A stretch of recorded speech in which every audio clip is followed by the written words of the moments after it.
Yeah, no trailer. What's going on, everybody? This is the Xbox 2 podcast. No trailer. Because I didn't want to deal with copyright claim again. This is Randall Thor 19, the man with the million, coming at you live. Xbox 2 episode, I don't know, what is this? Jez 317, something like that? 317, baby. 317 on a beautiful May 25th. May 25th. You know, we have a couple podcasts more to go before the Xbox showcase, but yeah, we're here. Jez is here. We're on a Saturday, which is my fault because we had a really bad thunderstorm, which knocked out the internet yesterday. So Saturday it is instead of, you know, and I kind of felt, it was like, well, you know, actually Game On Daily doesn't exist anymore because normally we were like, oh, let's do Saturday, but then I didn't want to like screw up with Gaz's stuff. So I was like, oh, yeah, but the Game On Daily is over, so we can do Saturday again, you know? But here we are. Do that. And I'm with the one and only.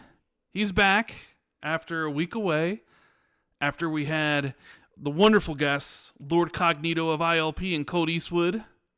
We got Jez Corden back, managing editor, Windows Central, to regale us with tales of Diablo and leaks and whatnot, I guess. I haven't played any Diablo. You haven't played any Diablo? Okay. No, and it sucks because everyone's talking about how great it is. But we'll get into that in a minute. But hello, everyone. Yes, I'm back. I went to Poland. I went to 11-Bit Studios, and I played The Alters and Frostpunk 2. Very, very, very, very good games. You know, people were theorizing that because you were in Poland, you were visiting Xbox's new studio or Activision's new studio. Yeah, elsewhere. I did see that. It was kind of it was a fun coincidence, right? Mm-hmm. And that's one of the news topics for the week is that Activision and Microsoft, although really it's Activision, they announced a new studio, Elsewhere Entertainment, which had apparently been operating in stealth mode for a while, but now they need to ramp up hiring for their project. They decided to come out of the woodwork, which is pretty cool, right? Timing could have been a little bit better, you know what I mean? But, you know. Yeah, timing's pretty much unfortunate, yeah. But given the fact they just closed a bunch of studios, but it's a different pot of money at the end of the day. I suppose we can speculate on what they're actually making over there soon, but yeah. How you been, buddy? You been all right? You had a good week? How was last week? Podcasting without me. I mean, bro. I was in the air at the time. You know, I miss having you because we got the rapport, right?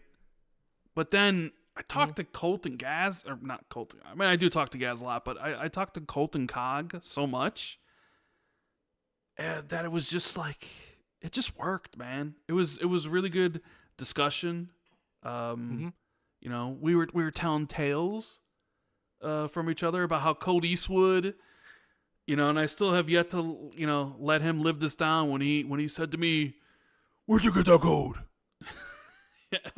I don't even know if I told you that story, but I don't think so. Yeah, it was when everybody was getting their Starfield codes, and remember, as you know, I didn't know if I was going to get one, right?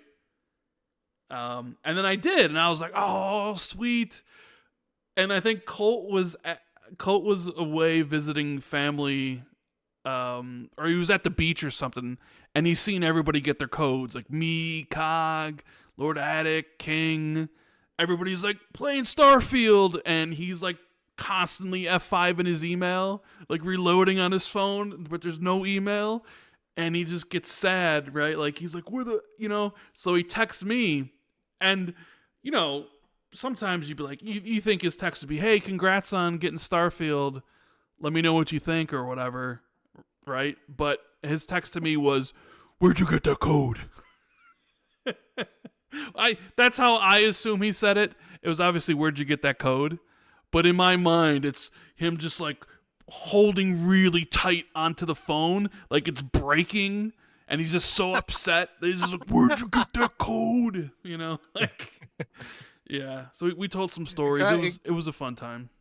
It kind of reminds me of that thing in Batman. Yeah, like Batman. Where's the trigger? Where's the trigger? Yeah, they took over the show at one point too. It was pretty tough to get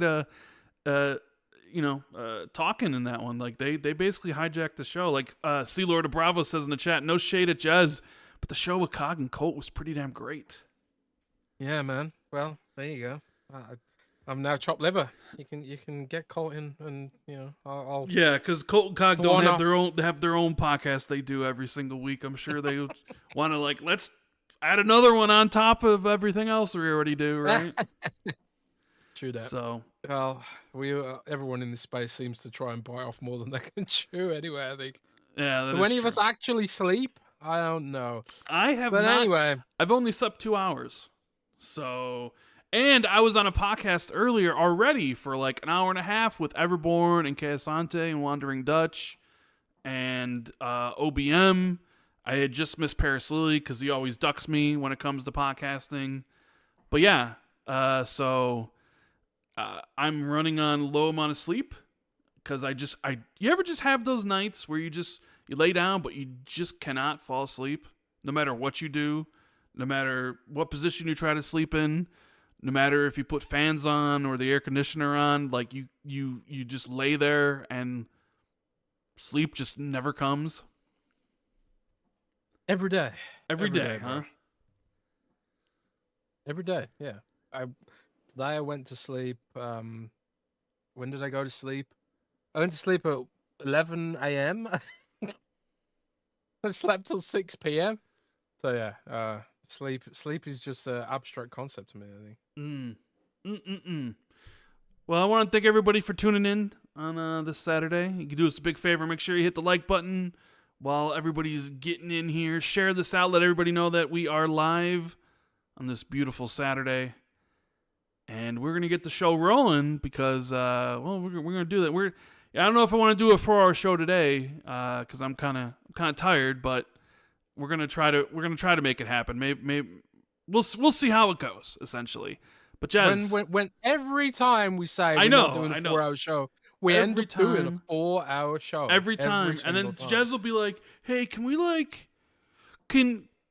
think about doing a 2-hour show today, Rand? I just, the girlfriend, and can we just do a 2-hour show?" No, it never works out. It never works, and it never works. And even sometimes Jez will be like, it'll be like 2 hours and 30 minutes in, and Jez will be like, "Can this please be the last topic?" And I'll be like, "Sure." And then somehow it's like an hour and 30 minutes later, and it's like it's over. It just I don't know how it ends up happening. Maybe it's because we're just so unstructured, and this is kind of just word vomit we're doing here, that it ends up this way. But I guess it is what it is. But Jez, let the people know it's Father's Day is approaching soon. It is indeed. And you know what that means, Rand? And what does that mean, Jez? It's the perfect time of year to buy some Manscaped. Because once again, this podcast is sponsored by Manscaped, the leaders in below-the-waist grooming. Fellas, blink if you haven't purchased a Father's Day gift yet. Yeah, we thought so. Rand, have you bought Father's Day gift? Not yet. Better get on that because it's June 16th in the US and UK.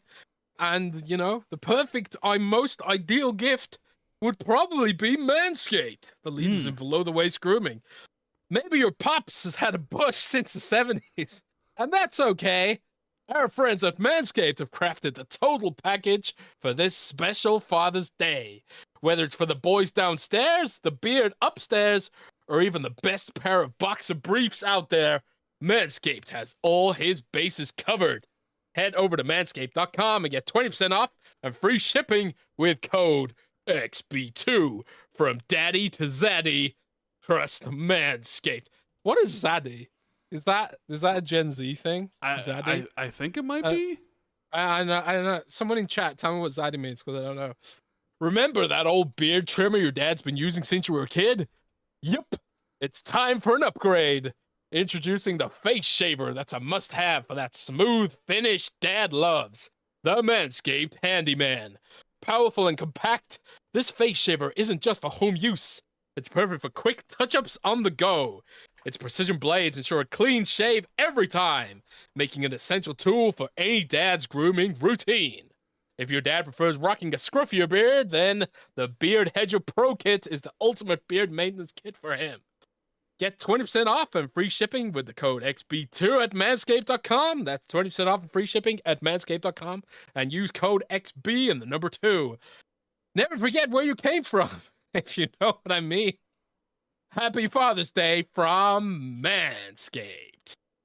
So yes, this is such an intense ad read. It was. You were very intense. Well, that's how we do it here. You know, I actually have with me the Manscaped beard trimmer, and I'm going to be taking it to LA with me because, Rand, I actually shaved off my beard recently. Did you? I shaved it off, and but like I still keep a little beard, but it's not as big as it once was, and therefore having like the handyman is really nice just to keep it all nice and even and tidy and neat. You know, it's summer, so having a huge, gigantic Gandalf beard is kind of a bit warm, you know. Yeah. Summer's when you want to get rid of it. You know, it's nice. It's cool. Yes. You know, in the winter it keeps your face warm, but in the summer you need to get rid of that hair. Yeah. And Manscaped's been amazing to us. They've been supporting us for years now. It's basically, you know, powered by Manscaped. So if you support Manscaped, you're also supporting us, and Manscaped supports us as well. They've got tons of great stuff, razors, boxes, cologne, and much more. Links in description and also in the live chat. And thanks again for Manscaped for sponsoring this show. Yeah, we also have the amazing patrons who support us on the Xbox 2 Patreon. You can check that out at, patreon.com/XB2. I'm sure links in the description. Jez will put it in the chat.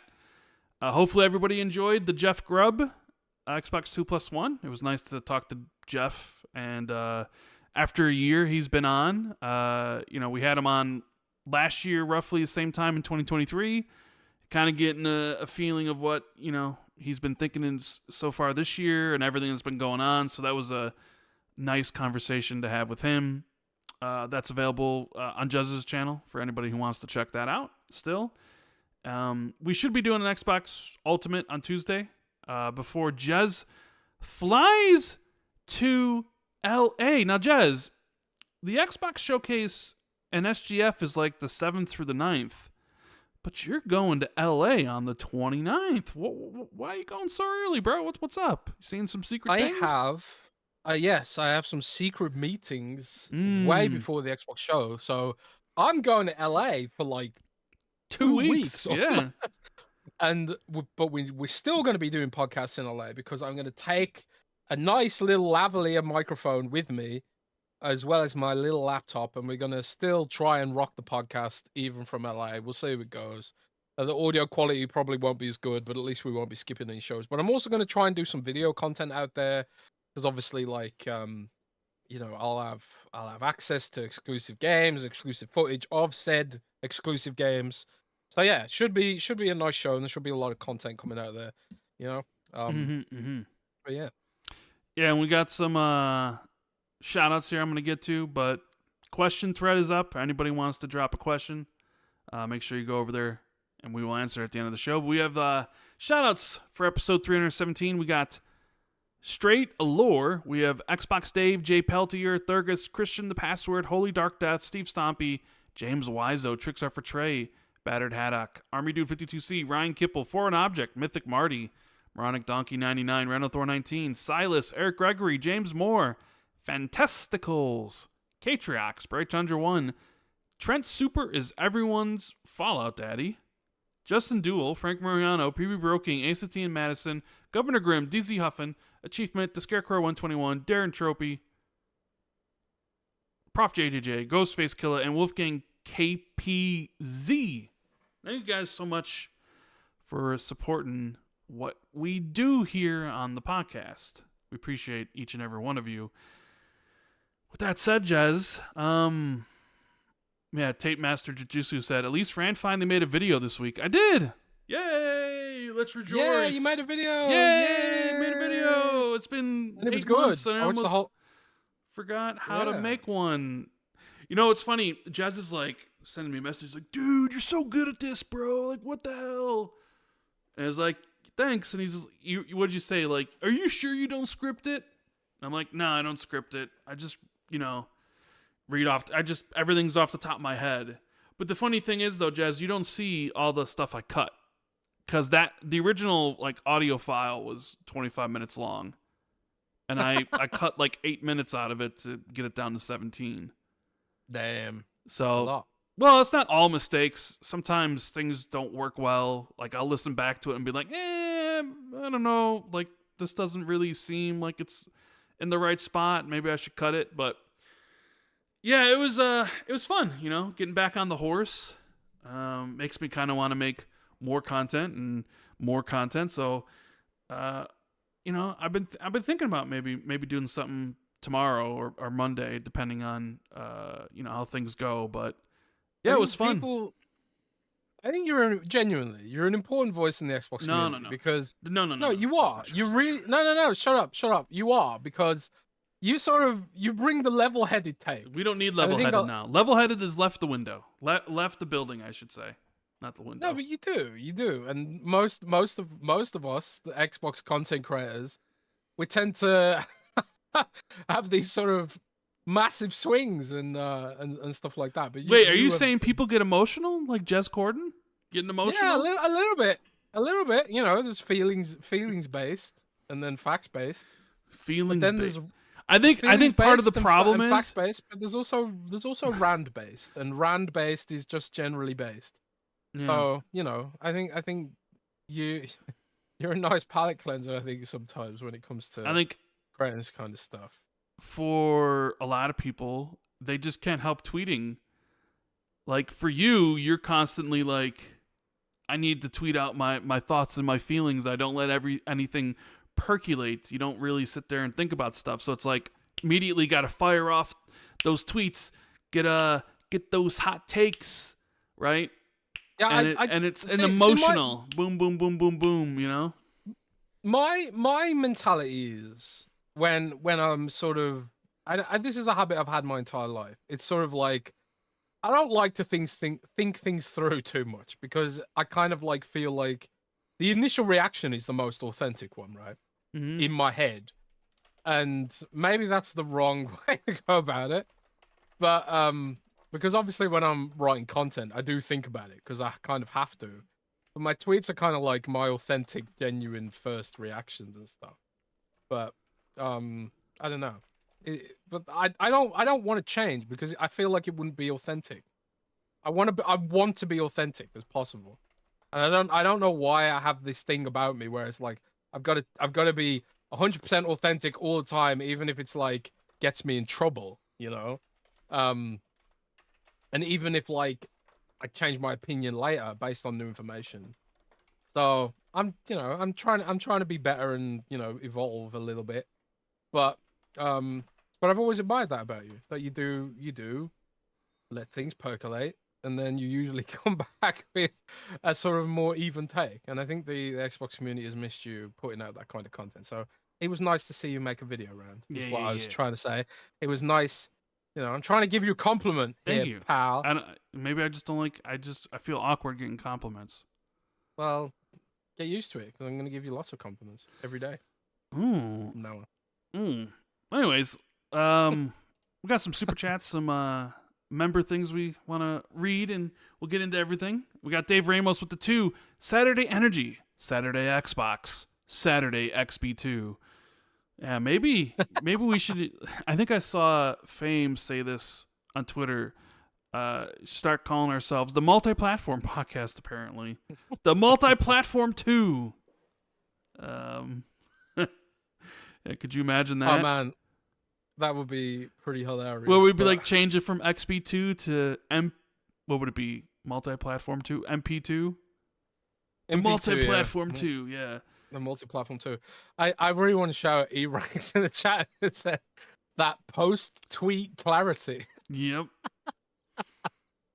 Because people always bring up the tweets you say, when you're tweeting all emotional and stuff. I think today I saw someone bring up your tweet from December about how Xbox isn't putting games on PlayStation. That's just fanboy copium. Oh yeah, Still, people always it's bring that like, up. Jez Corden said this back then, and he deleted it, and he doesn't know anything, loser. Yeah. Right? It's kind of funny.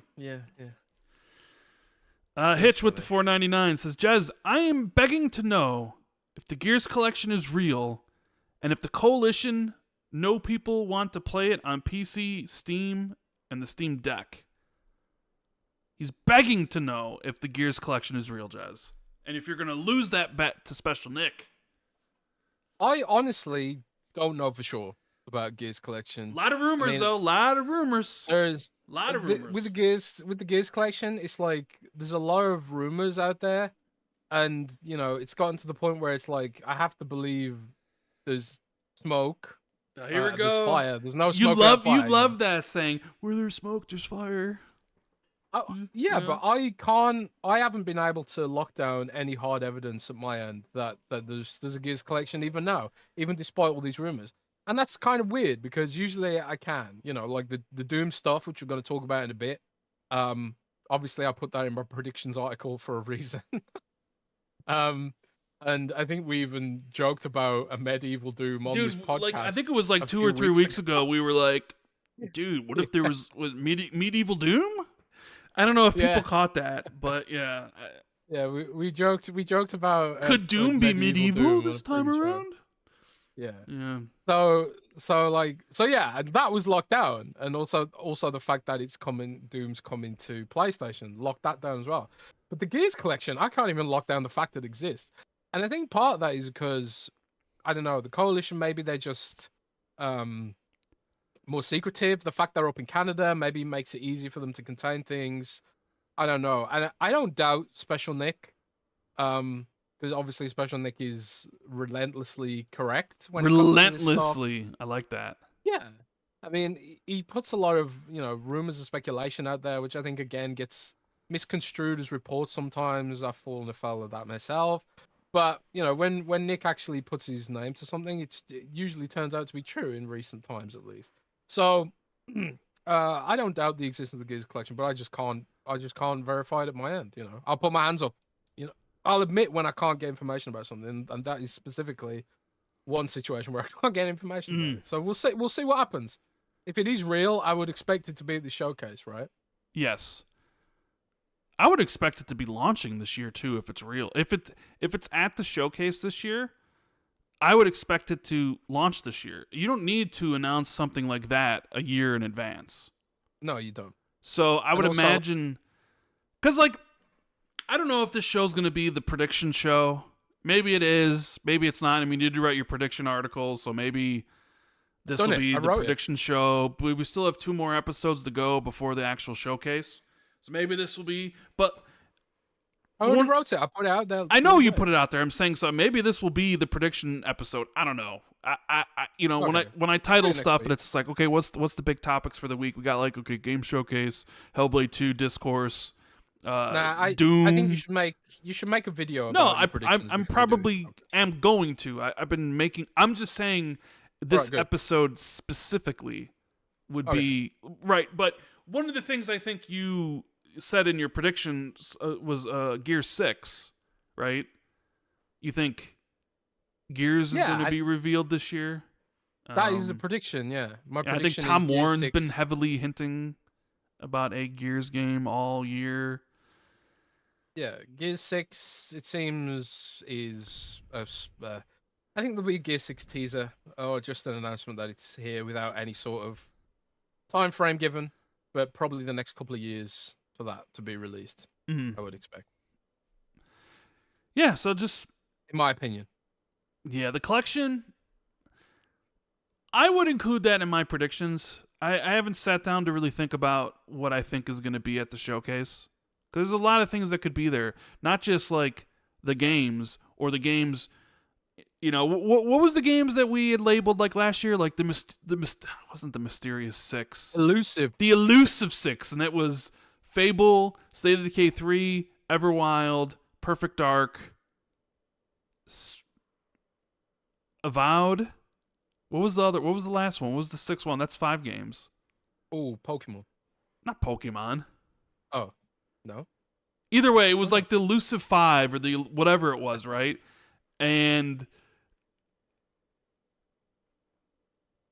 we did get like Fable. We did get Fable last year, and the ones that are still and Avowed, and it was like the ones that are still left are Everwild, Perfect Dark, State of Decay 3. And it's kind of like, okay, well, you see all those this year, right? But I haven't really sat down to think, okay, which ones of the Elusive 5 would actually show up? Plus, what is Bethesda going to bring to the table? Will it only just be Doom, or will there be more, like that ZeniMax MMO game they're working on? Whatever it is that they've been working on for like 4 years now. Like, you figured that could probably be ready to show off. Then there's like Activision's a part of this, and yeah, Call of Duty Black Ops 6 and stuff, but do they have anything else? I mean, nobody even knew they had a secret studio for over a year. That just popped out of nowhere one day. So is there other projects that they're have that teed up that they could show? I don't know. Not to mention like just the games, but Activision Game Pass stuff. Or Singularity. Hardwire. Right? Prototype. Like the new controllers that leaked, or the refresh of the Series X, like cylinder thing that showed up in the leaks, or the off-rumored handheld.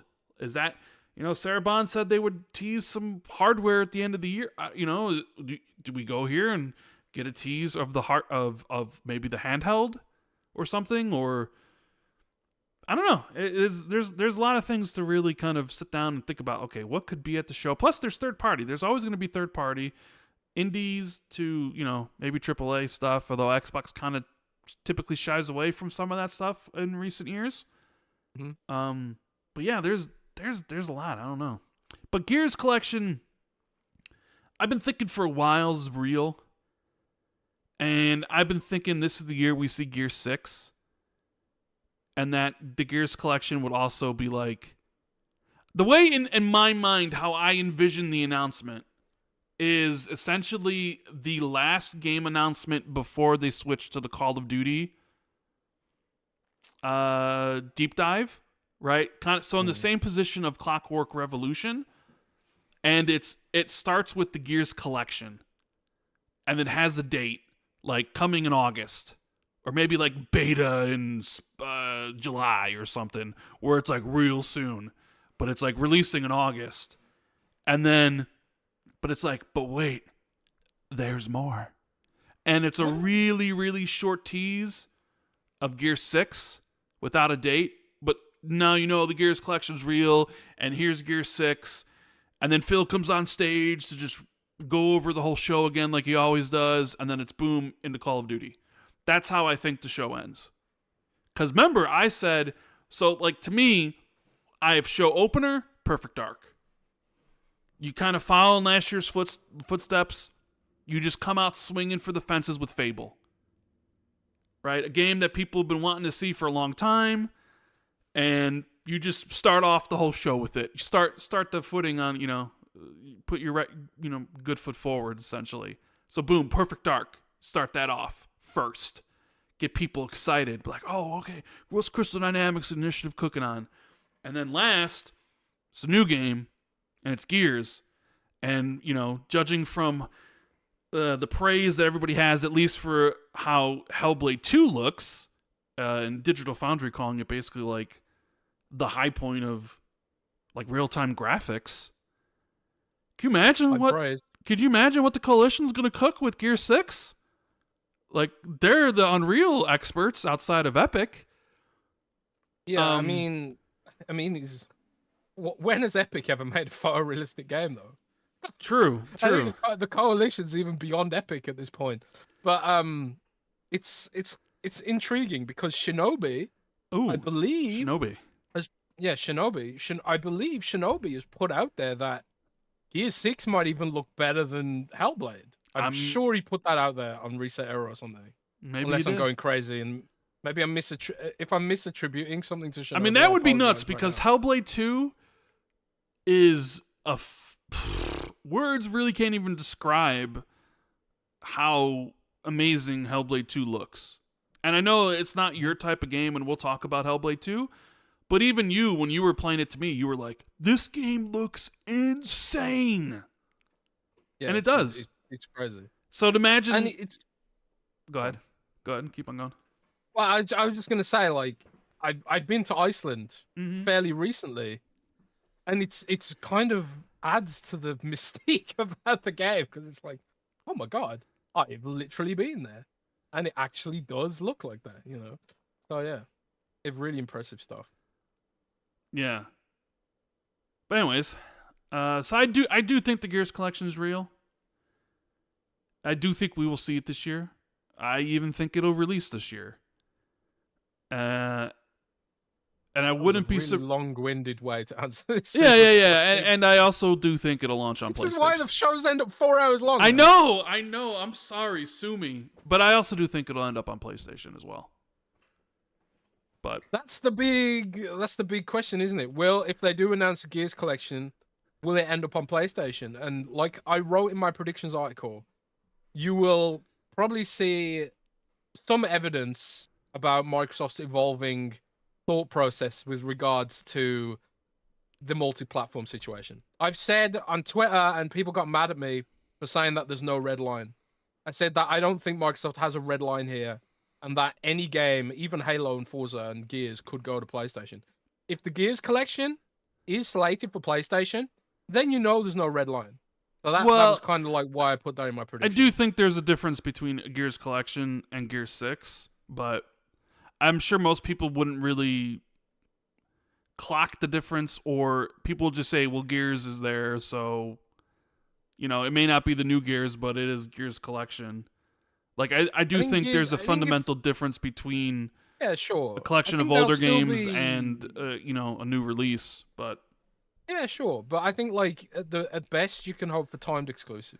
Sure. I think if you put in Gears collection there, there's going to be a point where Gears 6 comes as well, right? Potentially. Gears 4 and Gears 5. If Gears 4 and 5 are not in the collection. Well, you would figure... I mean, yeah, what would you have to do if the Gears collection is just 1, 2, and 3? I mean, you wouldn't need Gears Judgment in there, but maybe they put it in there anyways. Is Judgment really that bad? No, I mean, it's not that bad. It's just nowhere near on the level of the first 3 Gears games. So if you do Gears 1, 2, and 3, and you have a multiplayer that consists of, like, all the maps from all the games, and it has, like, a live service element and stuff, okay. Well, I'm going to tangent here. I'm going to tangent here slightly, because in the past, we've kind of, or at least I've kind of suggested that the way Sony does timed exclusivity deals for Final Fantasy, for example, they say, like, oh yeah, it's timed exclusive for this amount of time. Mm-hmm. And then it ends up not being timed exclusive for that amount of time. It's actually timed exclusive for a much longer amount of time.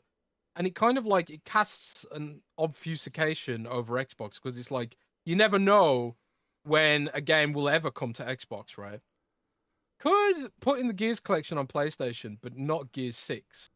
Potentially, you know, sell systems.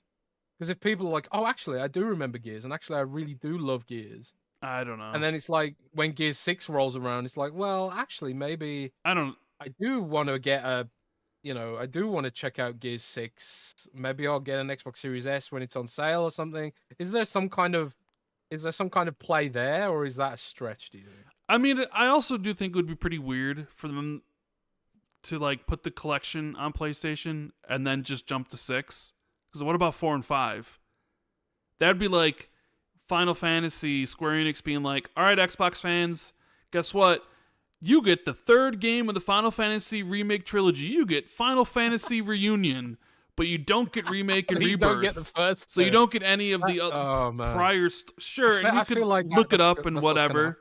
But it's like, would they really port 4 and 5 as well to lead up to 6? Because you would sort of have to, for anybody that really is interested in 6, or maybe not. I don't know. Mm-hmm.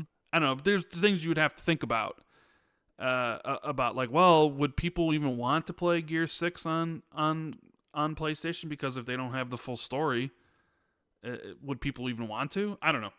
But it's interesting to think about. But I do think we'll see Gears Collection at the show, and I think it'll really, if they show it, it's coming out this year.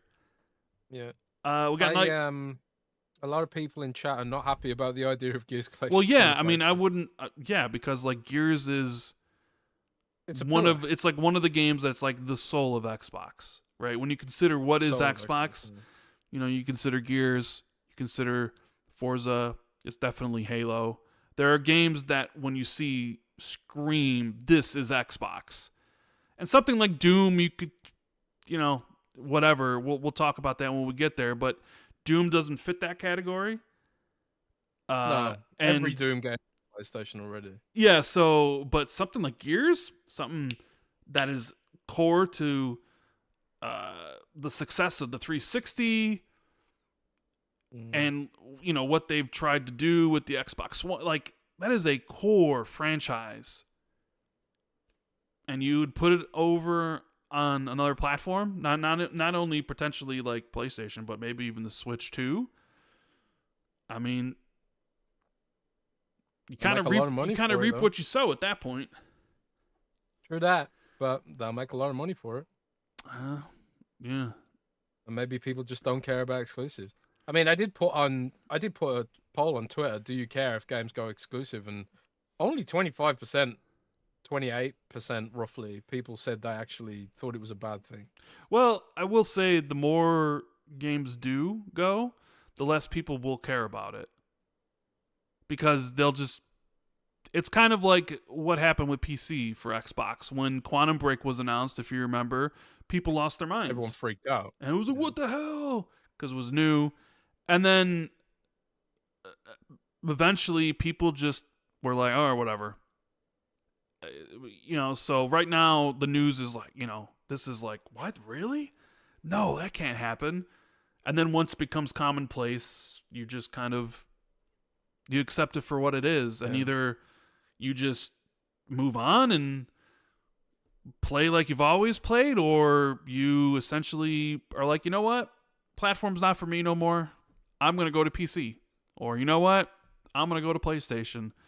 You know, everybody needs to make up their own minds regarding how they want to spend their money and where they want to spend their money and how they want to enjoy their free time and their hobby.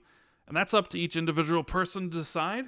And if, you know, you feel that it's like, you know what, I've had my fun here, but I don't really see path forward or whatever, you know, okay. You know, you need to make the choice that's best for you. But anyways, we got Nightwolf with the 5. He says, glad to catch an Xbox 2 live finally. Been a while. Love the show, guys. Hope you are as excited as me to hear more news for the future of Xbox in June. Yeah, I am super excited, man. I was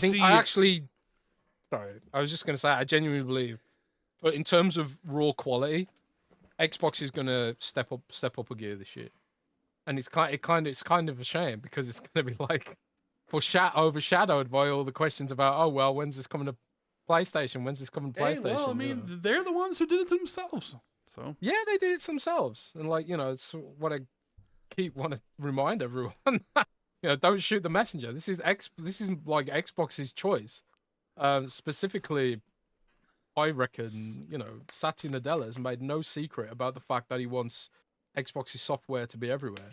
And he has no love for that world. Dramatically. Is it even really that? Or is Amy Hood just being like, listen, these are the margins we need to hit, and we need to hit these, and your studios need to bring in this much, and it's like, well, we can't really do that. It was like, well, find a way to do it, and it's like, oh, well, gotta sell the software in more places, I suppose. What places are there? Nintendo and PlayStation. I don't think it's necessarily like Satya's like, you know, I got no love for exclusives. It's strictly just the money thing. Like, I want margins. Give me 20% margins. Oh, you can't hit that? Well, you better hit this, you know? He literally I know, but he also got no love for exclusives. But then and that is his philosophy. It is from, but you're forgetting when he took over from Steve Ballmer. But you're forgetting the end of what he said, though, Jez. He did say, "I have no love for exclusives, but we do them because the market leader does them." Oh, why are they? Yeah, well, they've changed tack now, haven't they? Well, I don't know. I think it's short-sighted. We've all said our piece on this. I think it's a bad idea. I think it's short-sighted. I've put out multiple articles about why I think this is a bad idea for the long term of Xbox and the hardware ecosystem that I'm personally invested in. I'm not confident that this is a good decision, but I've gotten to the point where it's like, I know they're not going to change course. There's nothing that anyone can say at this point that will make them change course.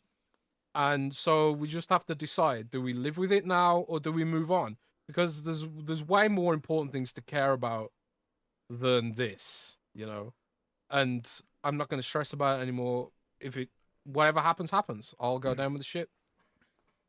Yeah, like, we got to decide if Stellar Blade offering those new outfits means that we can play Stellar Blade now and give up the chase and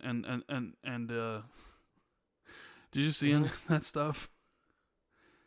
Oh, the Stellar Blade stuff with the uncensored outfits. Well, no, I mean, The like outfits are they good, added though, like a whole bunch of new outfits and new update that are like kind of also very revealing. So like some people that were like boycott, like how dare you?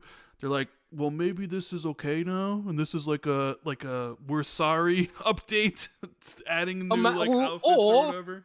Or maybe they plan to do that anyway. They were the game. One of the selling points of the game is the character being sexy. So you know they were going to put more outfits in the game. I don't think it's necessarily, you know, them capitulating. I think it's a fact of like, oh, people want these outfits. Let's make more of them. Anyways, I mean, I do like the outfits though. They're very well made from an artistic perspective. Yeah, I'm sure you're judging it from an artistic perspective. What can I say? I'm an appreciator of fine arts, bro. Say that to your girlfriend who's right over there. Sith Lord, member for 16 months. Oh my god, Xbox 2 on a Saturday. How are we doing today, gentlemen? Hope for some good gaming news today. Love you both. Thanks for the entertainment. Well, thank you for being here, Sith Lord.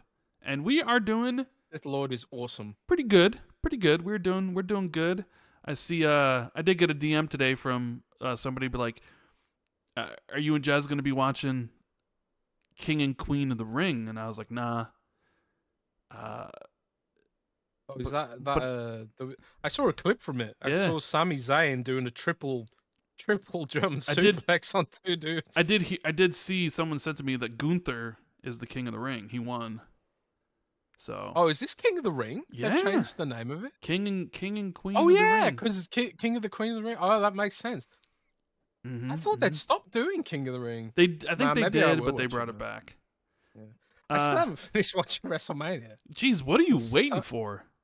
Dude, it's too long, man. I can't fit that into my life right now. I'm gonna watch it on the plane when I'm flying to LA. King Kaios with the 10. With Xbox third-party push, all but assured, what is Xbox willing to give up besides their games to be on Sony's store?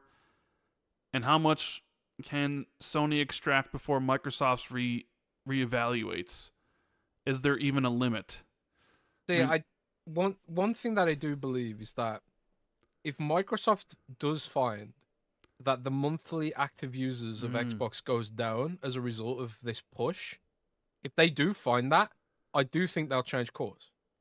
But I think one of the things they're going to be looking for this year, because they're going to have Call of Duty marketing, right? Well, what does that even entail, though? Put in Xbox branding on all the marketing. Yeah, but you see, here's the thing. So when I was on the podcast with the guys earlier today, with Everborn and Kay Asante and Wandering Dutch and OBM, who some of them were being chat now, nobody could really agree on what Xbox marketing even means for Call of Duty. Does it mean that when you see TV ads for it, it's only going to say Xbox and Game Pass? Does that mean there's not going to have any PlayStation logos? Like, because nobody can decide. Some people think it's going to have all the logos. Because when Minecraft has a trailer, guess what?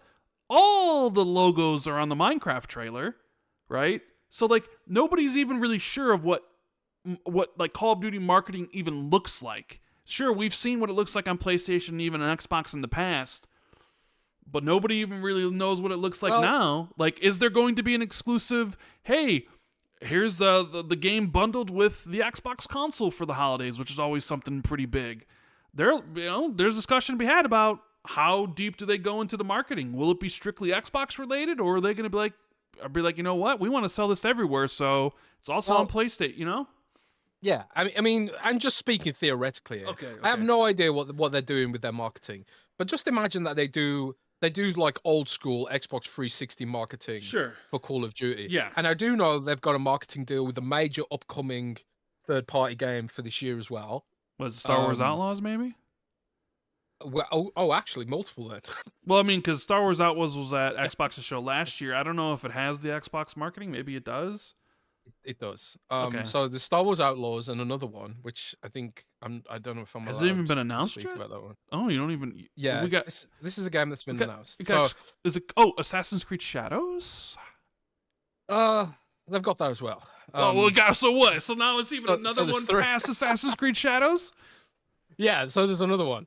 So they've got a lot of AAA co-marketing deals this year. Microsoft Warhammer? What other AAA games are already announced for the fall? I don't like. I'm trying to even think. I don't think I can say it. But we're getting a little exclusive here. Okay, all right. But it's kind of says to me like maybe they're just gonna try and do a lot of heavy lifting on third-party stuff. And if they're gonna go like old school, like it was at the 360, where it was like the Call of Duty marketing deal just doesn't mention PlayStation at all. And again, this is completely theoretical. I have no idea how they're gonna do it. Maybe Microsoft will be all kumbaya about it. Maybe they need to be kumbaya about it because of the regulators. Maybe or they do. whatever. Yeah. Maybe they do. But if they did go, I know what game it is. It's it's Atlas's game. It's that re-fantasia. It's the re. No, there's another because anytime that game has been advertised, it's literally just the Xbox logo. So that's a fourth one, I guess, huh? Yeah, so still not that one. Yeah, still not that so they would put the Xbox logo and on all those games, and not the PlayStation logo. But for Call of Duty, they would put all the logos and not their own logo. But then again, who's running? Who's running the marketing for this year's Call of Duty? Is it Activision? Does Xbox have anything to say? You know, they tend to use an agency for Call of Duty. Right. They always have. And I suppose what we're mentioning. It's hilarious. I've already started seeing marketing for Black Ops. Well, yeah. So the marketing for Black Ops has started, which is usually they wait. Yeah. So it's already, we know what the game. I mean, it's kind of already an open secret. Call of Duty Black Ops 6. No subtitle. No Black Ops Cold War. Just Call of Duty Black Ops 6. They started the marketing for it with Mount Rushmore. There was that Wall Street Journal article that came out the week you were gone last week about how it's going to be day one in Game Pass for sure, because there was speculation about like debates going on in there and blah blah blah blah blah. So there's all that. Oh, and also we did get the, I wouldn't say confirmation, but people are talking about it as pretty much confirmed. It's still going to be on last generation. So Black Ops, yeah. Yes. Then that begs the question. People being upset about that as well. Everyone's constantly upset these days. That brings up the question: is that a smart move? Yes. Okay. There's millions and millions of players on those systems. I know, but if you want to, if you want to get people to upgrade to, you don't want people to upgrade. You don't want people to upgrade. Okay. No, you don't. Why would you want people to upgrade? Well, why wouldn't you want people to upgrade? Because the margins are zero, bro. No, make more money if they stay where they are. Because the chips are so damn expensive. Like the whole problem with this gen is that the chips were supposed to come down in value. Nvidia just hit $2.5 trillion market cap, bro. They're gonna be bigger than Microsoft one day. They are, because of artificial intelligence. And the chips were supposed to come down in price, and they haven't been. So it's better margins if people stay where they are. So it's better for Xbox and PlayStation for those people on last generation to continue to stay in last gen. Yeah, for right now, yeah, it is, until the chip prices come down and interest rates come down. Because right now it's so expensive to manufacture extra stock. You might as well get better margins by artificially elongating the previous generation. That's why PCs rose to prominence so much as well. You get better margins targeting people where they are rather than manufacturing these expensive consoles, because artificial intelligence, crypto, and just the sheer demand for teraflops has fucked up the console industry. Hmm. Okay. Unless we can make a cheaper device using ARM processing, maybe. Oh my god. I mean, This podcast has no structure, Rand. it You're never. supposed to structure this podcast. I mean, is it a bad thing that's got no structure? I mean, I don't know. I have I've topics. got loads of I've got tons of caffeine in me right I mean, now. I have topics that I want to address, and it was just like, well, we're talking about Call of Duty, so why not talk about this thing right now, right? So you think it's a good thing that they're still on last gen? No, I personally don't. Okay, you I would personally don't, but the business wise, it's like, yeah, business wise, yeah.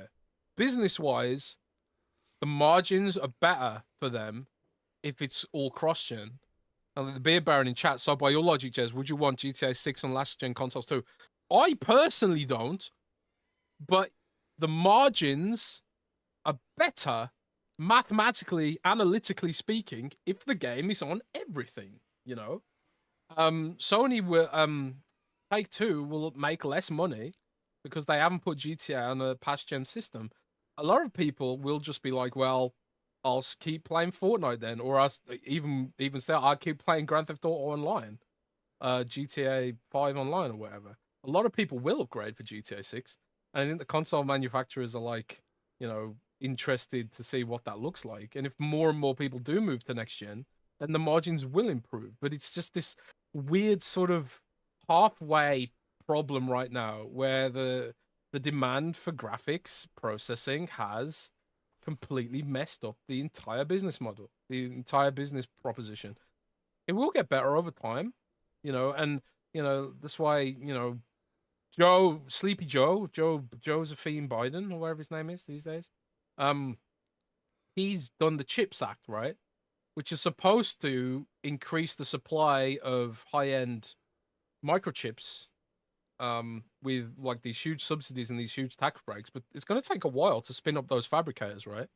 mm. Um, but once all these, you know, measures come to pass, hopefully then things will pan out. But we'll see. Yeah. I mean, they also, at least according to Tom Henderson, basically says that the new COD is going to be on the Switch too. And if like you're have to make Call of Duty that's on the Switch too, it's like, well, we might as well just keep on making it for last gen anyways, I suppose. Exactly. You know, I don't know. It's also, but it's like, Grand Theft Auto is one of those games where it's like people will buy a console for this, especially because it's not going to be on PC. So the only way to play this is to upgrade, and people are going to upgrade, right? They're absolutely going to. And the only other game that really fits that mold is Call of Duty. Like, people will upgrade for Call of Duty if you basically is like, nope. Well, you know what? You know what else they probably upgrade for too? Madden and 2K. You know, the games that are played heavily every single year, but I believe those are still also cross-generation. So, you know. Yeah. Anyways. It's a weird market right now. It's a weird market. Yeah.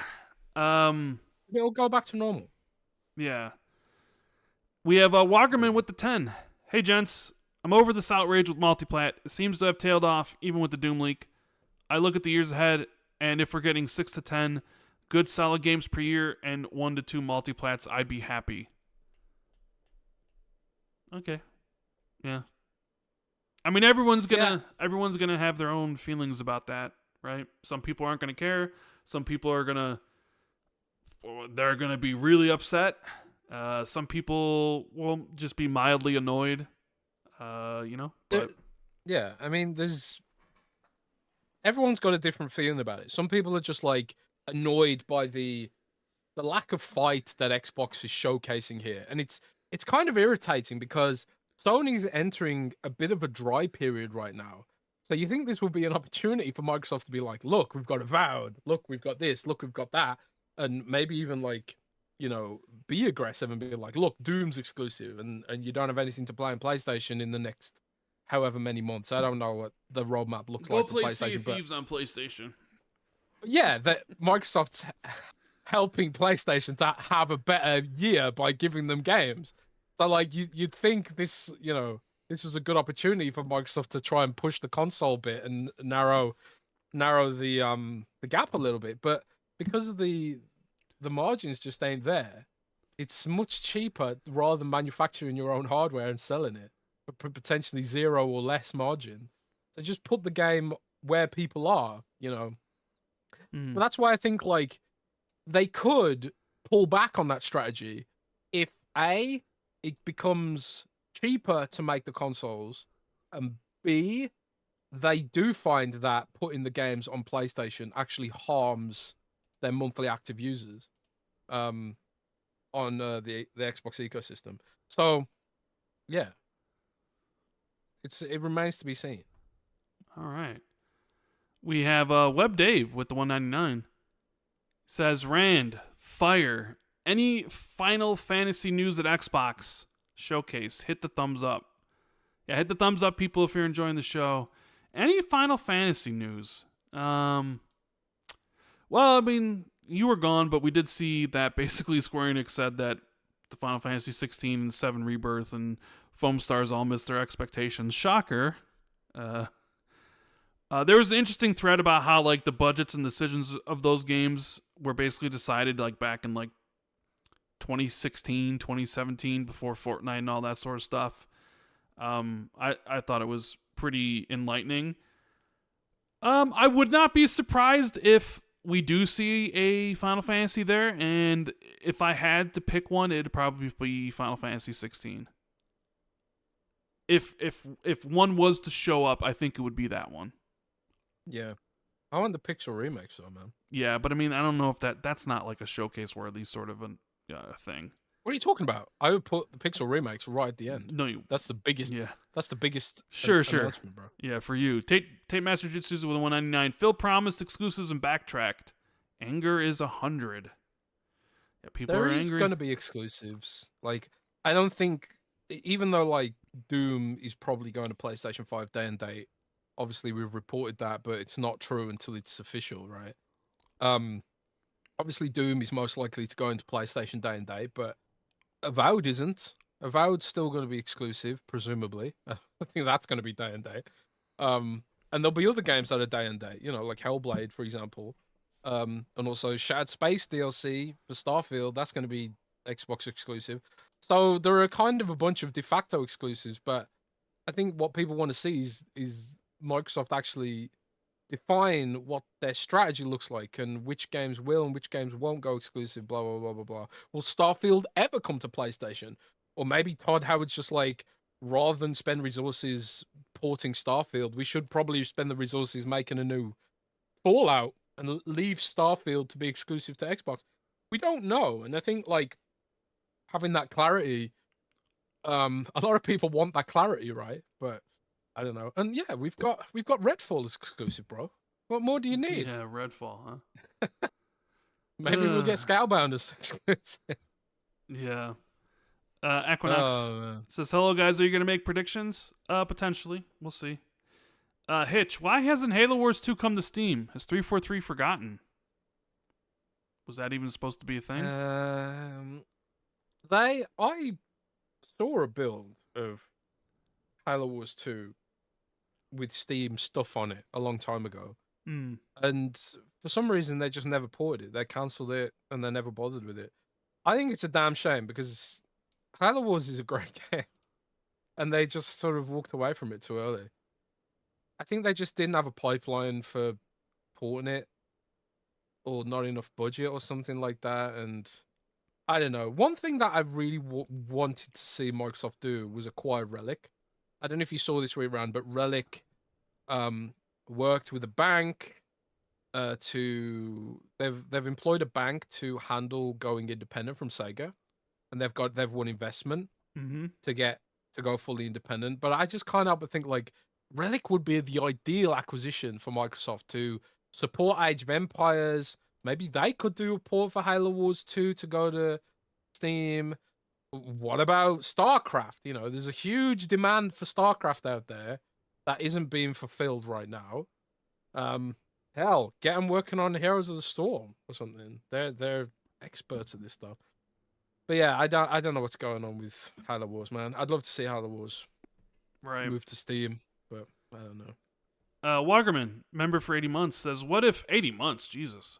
What if Microsoft and Valve partner? They get Steam on the next Xbox. The deal is like Xbox, they get 90% and 100% of Microsoft published games, and third party goes to Steam. It would be an intriguing premise if Microsoft was to partner up with a Valve, wouldn't it, Rand? Yeah, well, we'll see about that. Jeff Grubb thought that was more pie in the sky type thing when we talked to him on the podcast. Yeah, More like long term, rather than like something that's going to happen in a couple years. Maybe, baby. Yeah. Daswell Gordon with the 5. Here's my prediction. Persona 6 reveal at the showcase. Fun fact, its color theme is green. I did see that. And Xbox and Sega are pretty cozy, especially with their Atlas marketing lately. I guess that's certainly possible. But I don't think they want to reveal... They still have their brand new game that is coming out in November, which probably will be at the Xbox showcase, if I had to guess. So I don't think we'll see a Persona 6 reveal for that game at this year before their new game comes out. They want to get people excited about their new game. Chris R. with the 5. In your opinion, are we overreacting to rumors? Companies talk a lot about ideas that don't end up happening. Xbox just can't contain any leaks. I mean, it depends on the overreactions, I suppose. I don't know. Are people flipping cars in the streets? I don't know. I guess it depends on the overreaction. Some people obviously take it too far, I think. It's just video games at the end of the day. But, who am I to say? What's overreaction or underreaction? We got Scarecrow 121 with the 50. Australian didgeridoos. Thank you. Says also longer play is to make earlier games available and get people interested, then say sorry, newer games are on Xbox and PC to bring more people across. FOMO is a valid and well-used tactic. And Jez Corden falls for FOMO all day, every day. That is a true thing. It is true. Absolutely. I was playing Fallout 76 is the worst for FOMO, man. Because they update the store constantly, and it's like, oh wow, I need to buy that before it's not in the store anymore. Dude, wow, I need to buy that. What are you gonna do about the Fallout power armor in Fortnite? Are you gonna get it? Are you gonna spend? No. What you doing? There's a limit to my love of Fallout, and the limit stops at playing Fortnite. Apparently, I don't want to play Fortnite, man. Although the season looks cool. Like it's all like Mad Max post-apocalyptic theme. It lines up pretty well with Furiosa and also the Fallout TV show, right? But I'm not gonna play Fortnite for it, man. I'm not that. So you're not that big of a fan. Wow. No. Won't even play Fortnite to get the skins. And you call yourself a Fallout fan. I've got Fallout Shelter. You ever played that? No, I haven't. I wanted to talk about Hellblade 2, Jez. I want to talk about Hellblade 2. Yeah, because there's been a lot of talk about this game.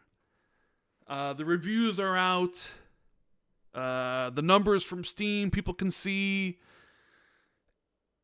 There's really the discourse surrounding this game, while not as large as Starfield, definitely tends to be more towards the negative aspect of the game, right? The negative side of it. But I want to talk briefly about what I thought of the game. And you know what? Why don't you give us your thoughts? Because you've played a little bit of it. What are your initial takeaways of Hellblade 2?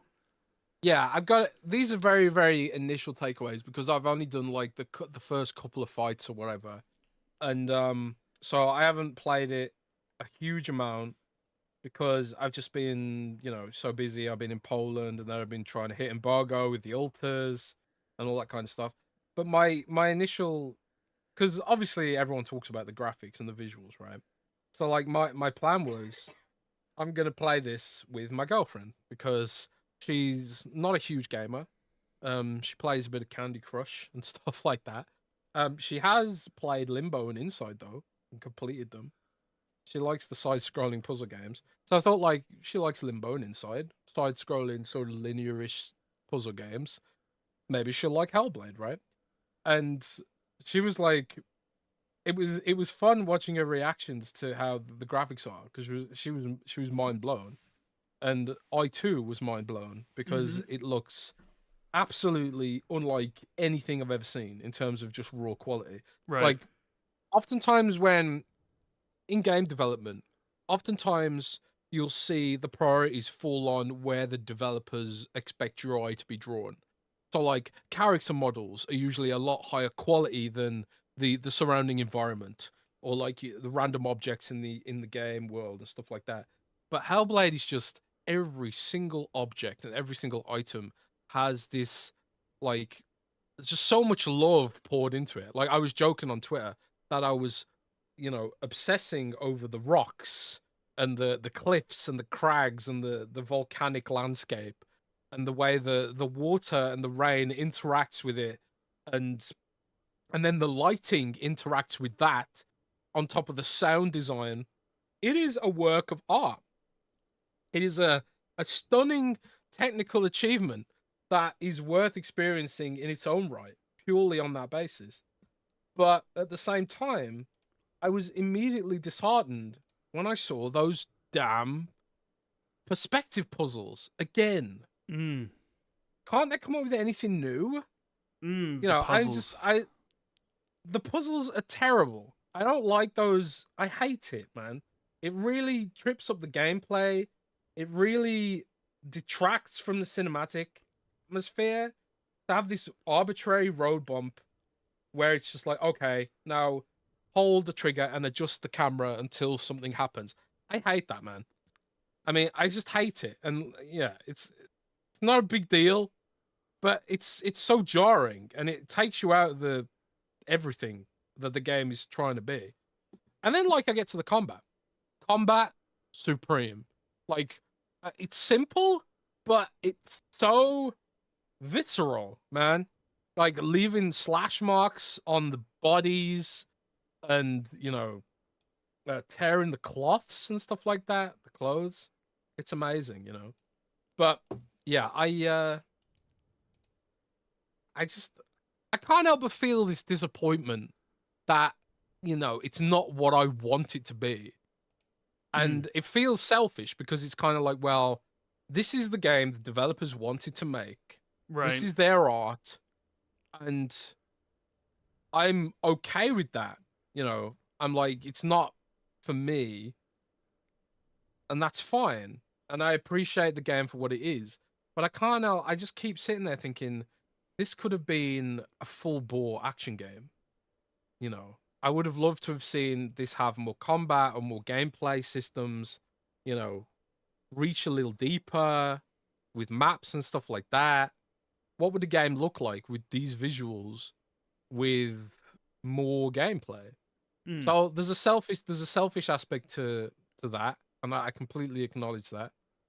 But at the same time, it's like I can't help but just be completely awestruck by the visuals, and it kind of makes me excited for what Gears looks like, because Gears is supposedly going to look like this while also being more of a traditional More of a gaming video game. game. Yeah. Yeah, Yeah. No, I mean, like, yeah, Digital Foundry praised the game. They talked about it like, essentially the pinnacle of like real-time graphics. And that is like something you'll notice when you fire it up. You'll be like, "Holy like seriously, I remember sitting there, I was like that looks almost real." Like mm, you're right there in the uncanny valley where everything looks so good, but it's not just the characters or the incredible facial animations they have on like Senua. It's like to the environments. Like those rocks look real. It's like, the Iceland, rocks, like man. it's like looks incredible. You see, but the And thing I've is been to Iceland. I've been to Iceland recently, the thing is and this it is looks like that. this is what I expected, and this is sort of what I wanted. Maybe I don't know, when people talked about like, all right, let's take the first game, Hellblade Senua's Sacrifice, which had an incredible story and had serviceable combat, with puzzles. The puzzles aren't good in Hellblade, but people were awed by the story they were telling, right? The emotions that they could get out of the actors, namely Senua. And they were a small company, like 20 people made this game. So I think sometimes people overlook the flaws in indie games because it's like, oh, okay, look at you patting them on the back a little bit, like, look what you did. And it's true, like Hellblade 1 tells a really compelling story, and we've never seen a game that delves so much into like mental health and psychosis, right? That you're willing to overlook some of the flaws of like, hey, the game is walk somewhere while you have voices in your head. You'll solve a puzzle. You'll do some fighting. Walk, fight, rinse, repeat for the 8 hours runtime. And people are like, oh my God, this is the greatest thing. I was so affected. Blah, blah, blah, blah, blah, blah, blah. And then they get purchased by Microsoft. And everybody thinks, well, where could we go with Hellblade? And in fact, a lot of people I don't even think were where it's like, all right, I need a Hellblade 2, because you finish Hellblade 1, and sure, there is the dangling thread of like, there are more stories, but you don't feel like you have to have another story, right? Mm-hmm. It could just be Senua overcoming her grief and her own demons, and that could be the story you tell. You don't need to tell another story in the universe, right? But they decided to, and then people are like, oh, well, instead of this 8-hour walking sim, like, now people are imagining 30-hour God of War Light. Well, okay, now we got an open world. Now Senua's going to earn XP. Now Senua's going to learn more combat moves. Senua's going to buy more outfits. Basically turning it more into, like, a game, of, like, the action RPG variety. Like, oh man, I can't wait to dress up Senua in different outfits that have different stat modifiers. That, so I go search around Iceland to open up chests. Oh, and I get this XP, and now Senua, I unlock this, like, double-fisted slash, right? Or whatever you would say. And then there's side quests. Double-fisted slash? Yeah, like, you like spin around and you double-fist the slash, right?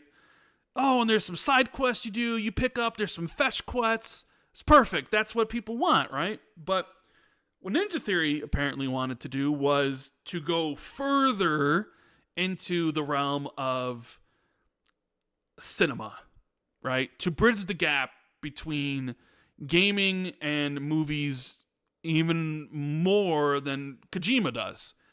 And they wanted to make like an immersive cinematic game. And I think that became pretty apparent in 2021 when they showed off that trailer where she was at the Game Awards and she was hunting that troll. And it was like, this is the first look at gameplay. And it was very much like she's just walking down the cave and nothing's really happening. I can hear the voices. Oh, there's the troll. Now you're running. And then you throw a spear. It's like people were like, was that gameplay?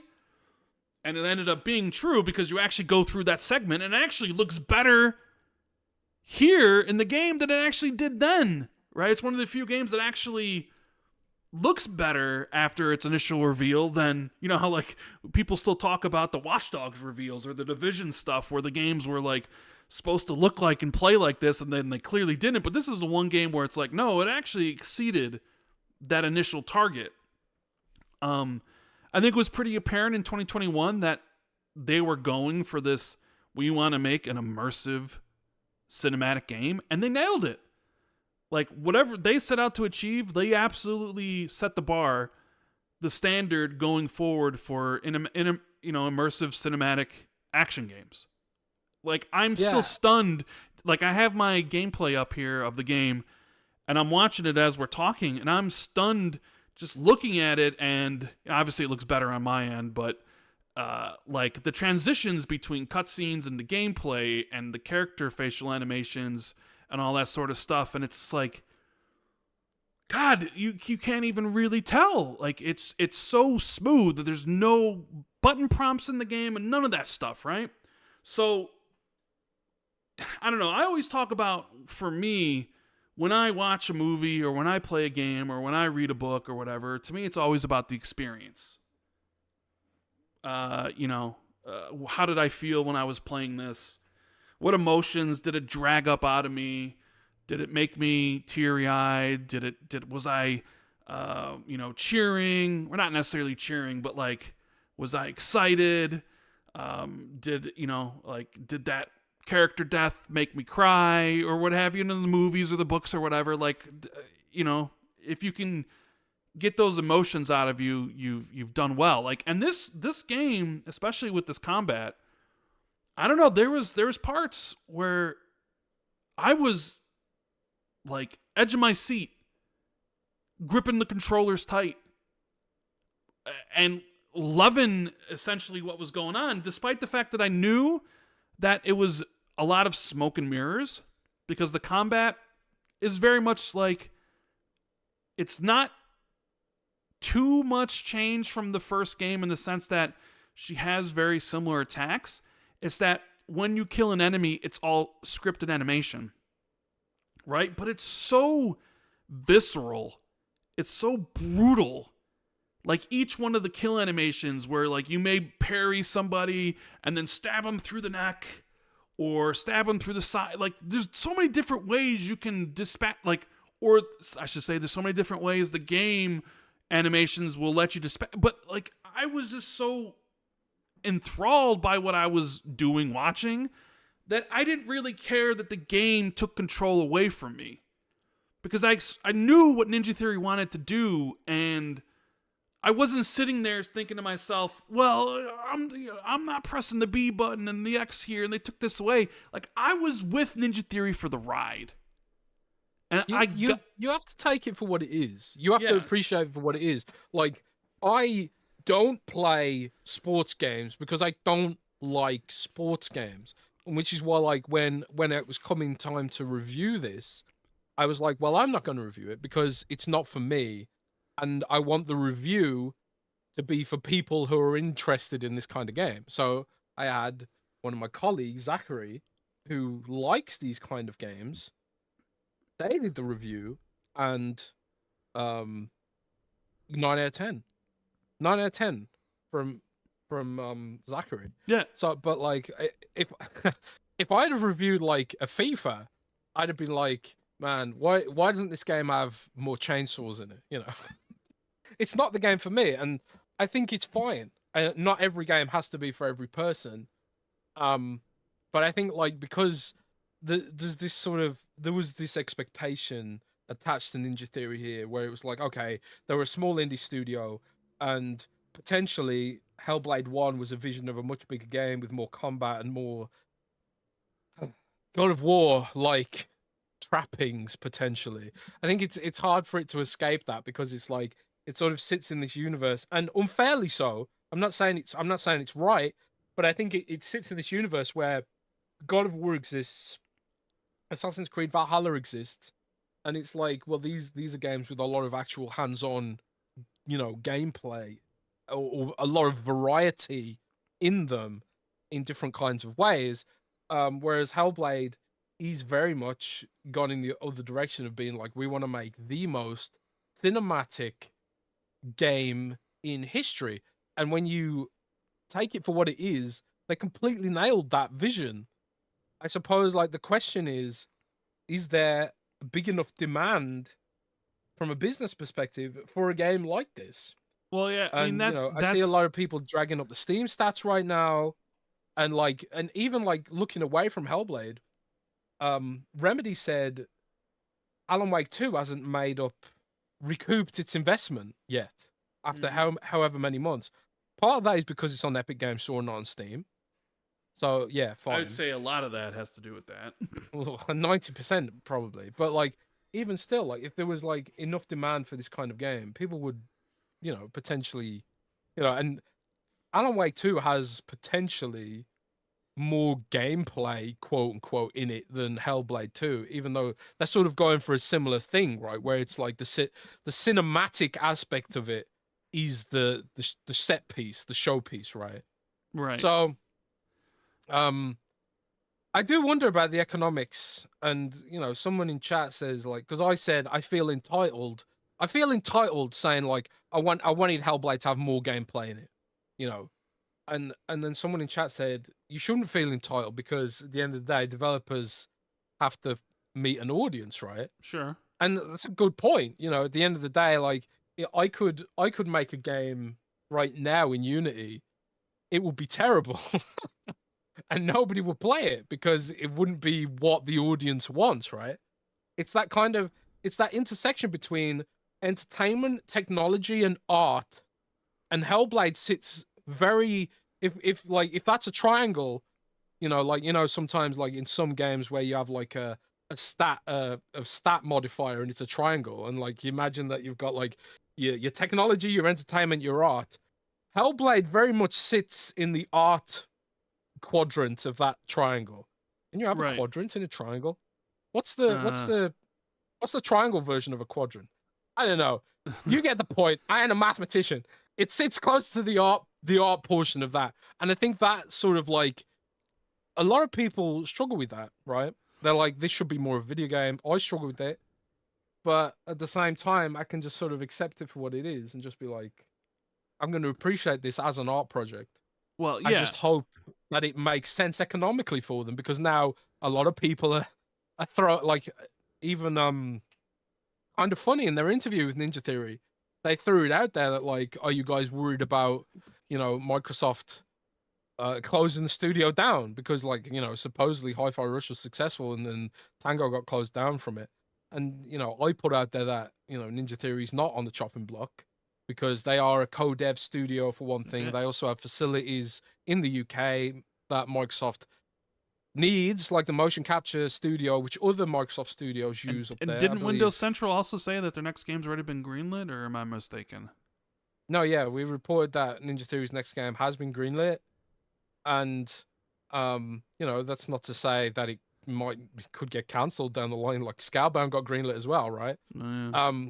But I'm just curious, man. I just wonder, like, to what extent can you make art in this industry that is pure art for the sake of art? Right. What's the economics look like? Well, I mean, I got a lot more to say about this game, Jez, okay? I got a lot more to say about discourse. So the thing that really, like I said, that really wowed me was the combat. I don't know, like I understand it's very, very cinematic, but for me, it worked. Like the desperation that you can feel with Senua, the push and pull of of the combat itself, of like knowing when to parry, knowing when to dodge roll, seeing all the different animations for it and how brutal it can be. It almost like feels like the fights were essentially from some of like the epic fantasy series I read. I don't know, it really was a lot of fun. And even I played this game fully 2 times, Jez, and pretty much almost a complete third playthrough, because I finished the game and I was like, damn, I really, really enjoyed this. I don't think I enjoyed it as much as the first game, because I do feel this game has a weaker story overall. And like what this game is all about is like the journey. It is Senua's story and the things going on. So I think it has a weaker story than the first game, but I also think this one has better combat. And I remember replaying Hellblade 1 and being like, oh god, I gotta go through the combat, and the combat was very just serviceable, and it's like, oh god, I gotta do these puzzles again. And while I didn't mind the rune matching in this one, I do feel that the other puzzles so you haven't gotten to the other puzzles in this game yet. They introduced different puzzles later on. Okay. I did not like those whatsoever. Those really, and I understand why worse than the perspective puzzles.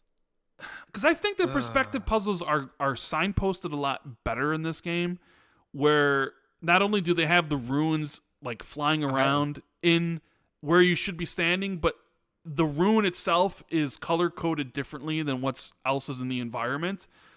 It's like they took the feedback is like people were like, we don't like these, and then Ninja Theory is like, well, we're still gonna have them, but we're gonna make sure that you basically can't miss it. Like the very first one's like you're in this like the rocks are all brown and black, and the rune you have to find is like a bunch of sticks in red. It like stands out like a sore thumb. And even in the other ones you do, they're pretty much like that, where it's like something a color for something you can match. But there are other puzzles that really just didn't work for me, even though I get it from like Senua sees the world differently than everybody else. And the other puzzles are all like perspective changes, perspective shifts.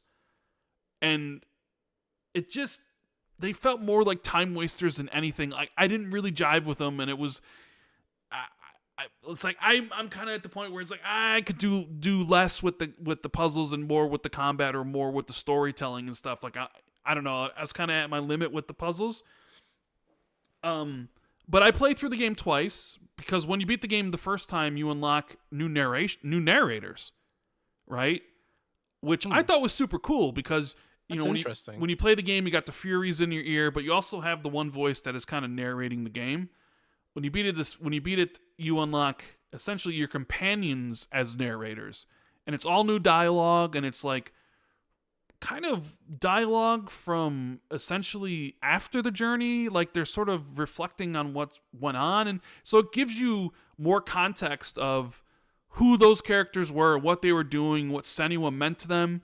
So it really elevated the game, in my opinion. And that's when, like, even playing through it a second time, I still really enjoyed the combat. Granted, I played on hard. I did start off on like dynamic, but I felt it was too easy, so I did play it on hard to get at least some challenge out of it. But I was like, man, I really dig this combat. Even though it's super cinematic and there's like not much gameplay here, I was like, I'm really enjoying this. But then, okay, the reviews are coming, and I thought to myself, well, okay, how's this gonna review?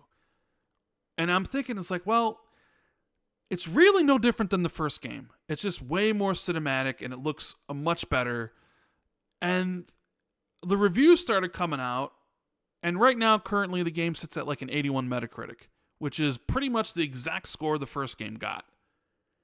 But I sort of feel, and people in chat can correct me wrong, or Jez, maybe if you feel differently, tell me, but it feels like the perception around Hellblade is that it's a failure, is that it's a mistake, is that this game missed its mark, that this game is a disappointment.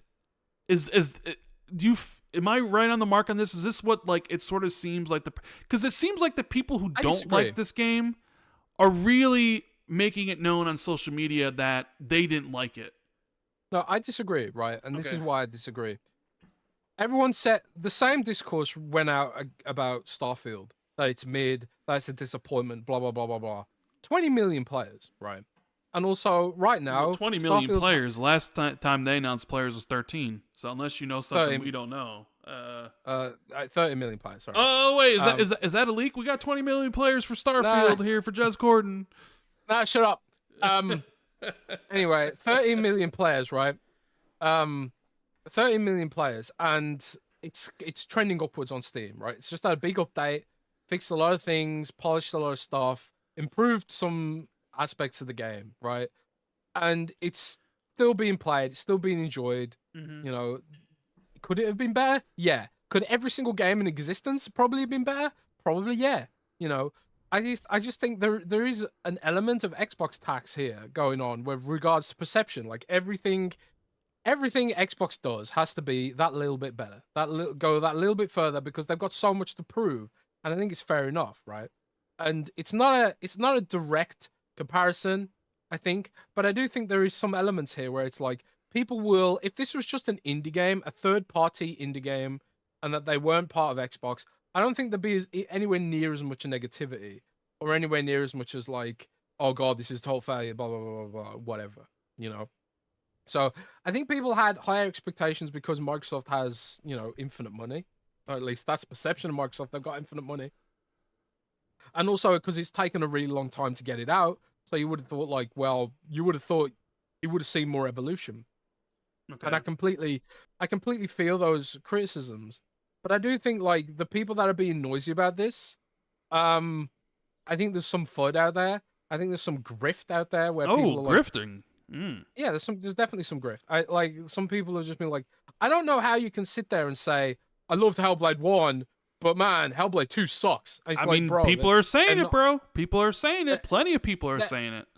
I don't know why they're saying that though. Like, is like why would you say that? I mean, yeah, you could argue maybe the story's not as good, maybe, but the it's like, what were you expecting? Were you expecting something wildly different from what is it really? I don't get that argument because it's basically the same game. I'm just And saying there are a the lot of review people scores out speak for there that are itself. like, "Hey, I hate Hellblade 2, but I loved Hellblade 1."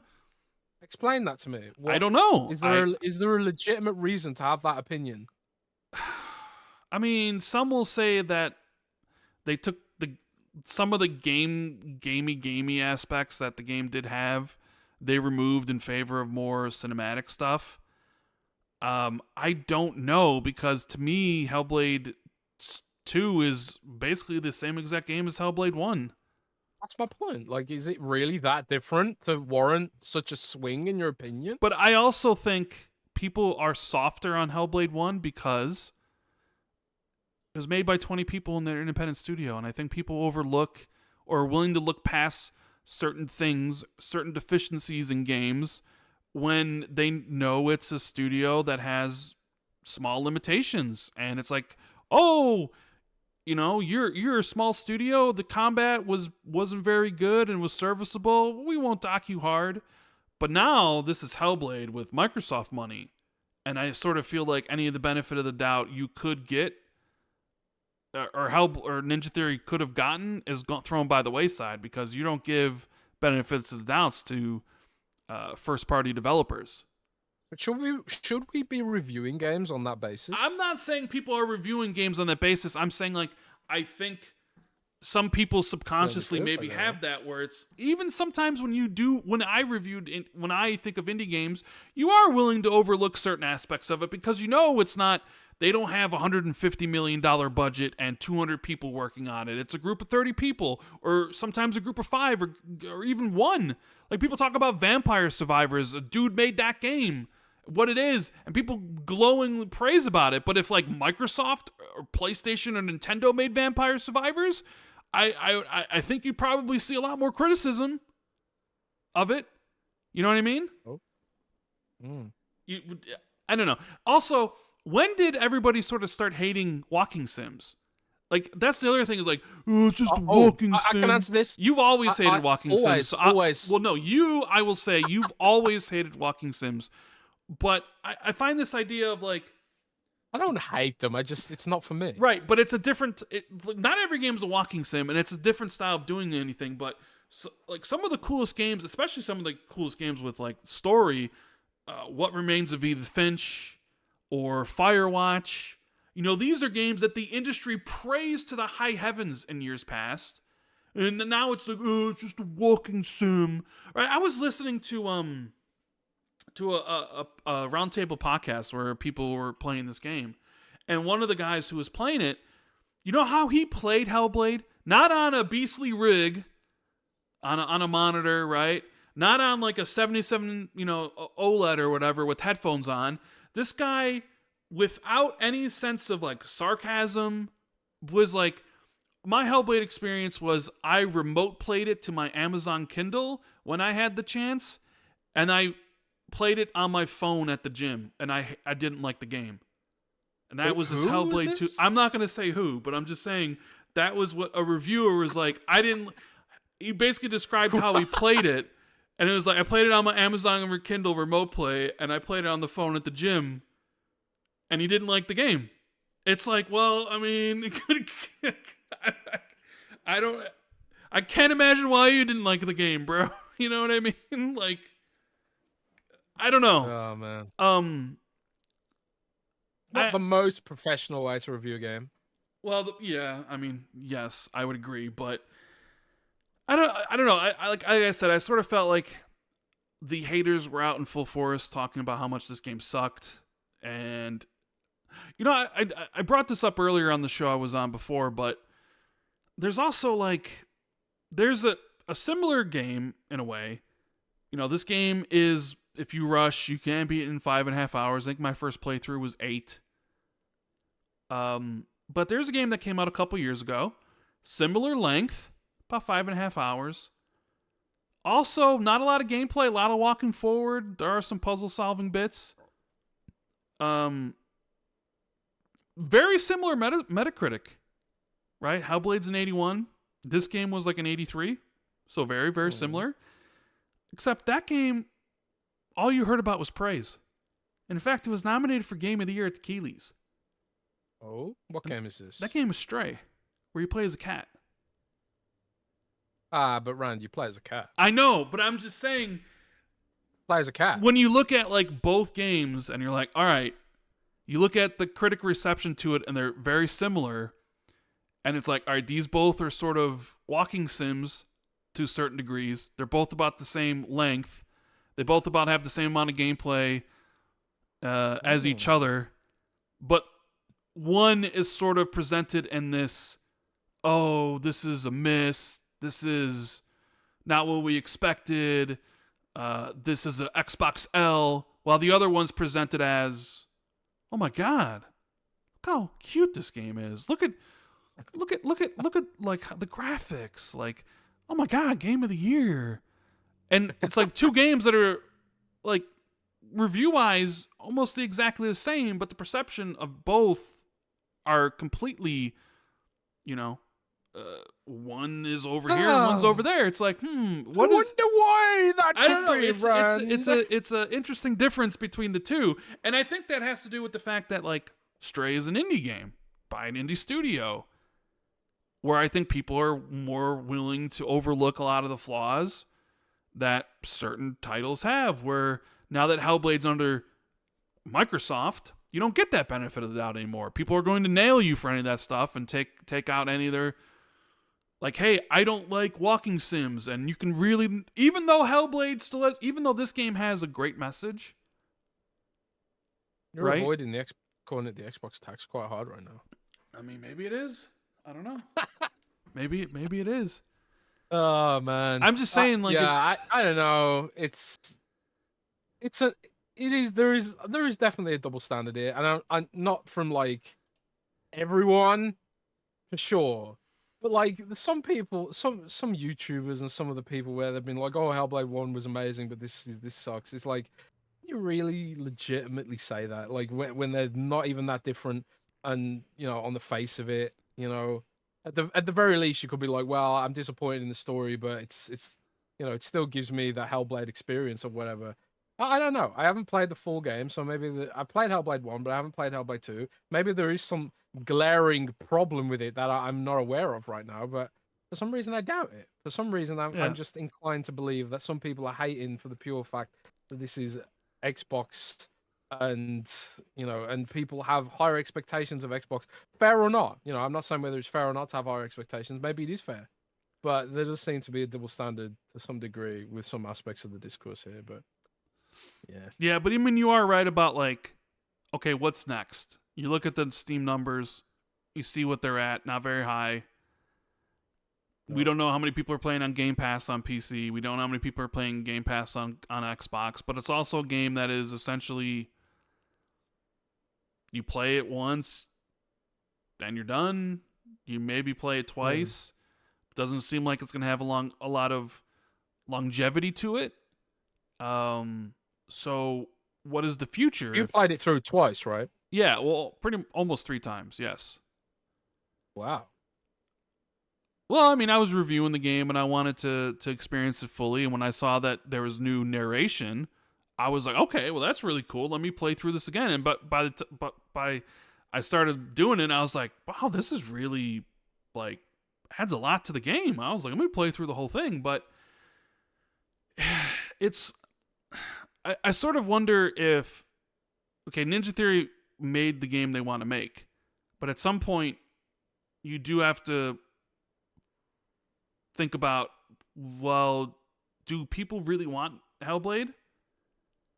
Right, because like we don't know how it's doing, but judging on Steam, it's not doing the best, and it's like maybe there's not a lot of interest in this game or the franchise, or It's the genre, man. I just honestly, I don't think I also think. people play different games in a different way. Well, I also They think. are they're moving against the grain by making this such an arty kind of piece, and I appreciate that they're trying something new, to really sort of push the boundaries of what, a triple A walking simulator could look like, right? Yeah. But at the same time, I really question whether or not there's demand for this, and at some point you really have to ask, is this worth pursuing still? Well, what I was Um, gonna say was, what was I gonna say? Now I forgot my. I forgot what I wanted to say. Um. Something about, I don't know, Uh. probably. I hate when that happens, man. Yeah, You lose I train of lost thought. my train of thought. I had something else I wanted to say about it. Something We about can move like, on. yeah, it was along the lines of like, okay, so do you do something differently? Like, do you be like, all right, well, we're just gonna do Hellblade 3 no matter what, no matter if people don't really want it, we're still gonna do it because we as a studio want to do it. But then it's like, okay, well, no, we'll do Hellblade 3, but maybe we give them what they want, less walking More of an sim, action game. like less cinematic, but go towards more of a game. Which, okay, would that really work? I don't know. I want. Oh, Can you put a poll in chat? Sorry, uh go on. so what I wanted to say was, I also think there's a release, it matters, like the release timing. And I don't think Hellblade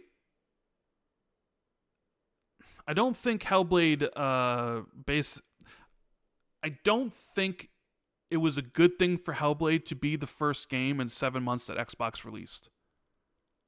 Where Mm. the last game came out was Forza Motorsport in October, and then nothing. And then in Developer Direct, here you have Hellblade 2, and it's the only game with the release date, May 21st. And then you got to wait 5 months for this game to come out after you've waited since 2019, right, when they revealed it, where it's sort of presented as like, this is the Xbox game of the year. Because even though we know there's other games coming at the end of the year, we don't know when they're releasing. It sort of feels like this was you never really know, Xbox didn't really market it, and that's a whole other discussion. It felt like this was the Xbox main course of the year. Like this was the main meal, when in Wasn't reality, about well, we don't know when Avowed is releasing. fall 2024. I know, but I'm saying when you're coming off of 7 months of Xbox not releasing anything, Mm. and then the only one that you have coming in the first half of the year is this, that by itself kind of lends itself to this game being more important than it should be, right? So people look at it and be like, okay, this is the main course for the first half of the year, when honestly this game feels more like an appetizer.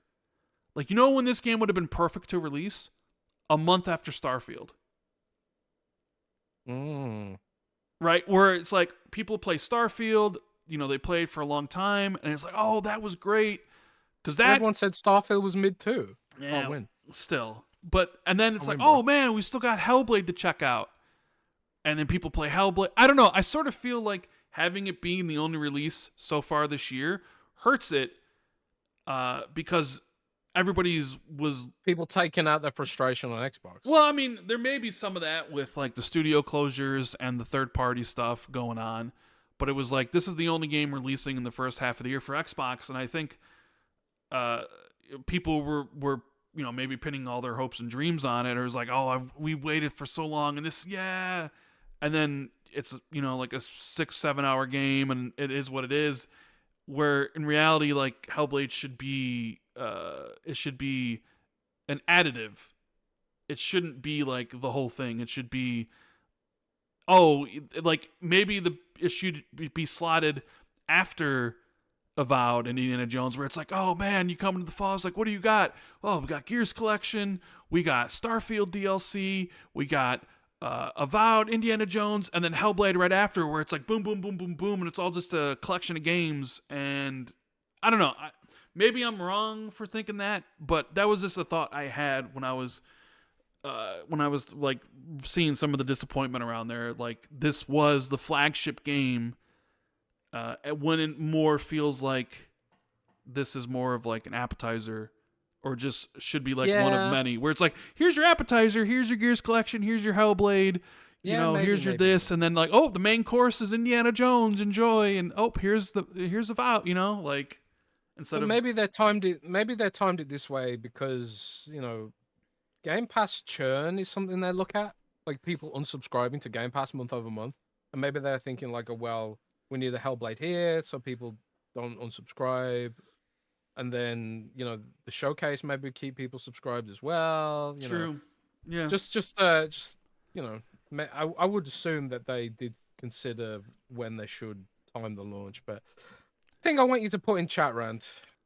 I want you to put a poll in chat for me, because I'm interested what chat thinks about this. I'm surprised you can't make polls.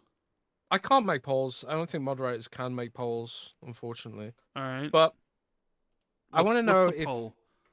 Would people be more interested if Hellblade 3 was more of a traditional action want game? Hellblade? Or do you want it to be more walking simulator, or do you want them to make something new, or do you want Hellblade 3 to be more of an action game? So how do I pose this question? Should Ninja Theory make Hellblade 3 more of an action game? You only have so many characters to work with.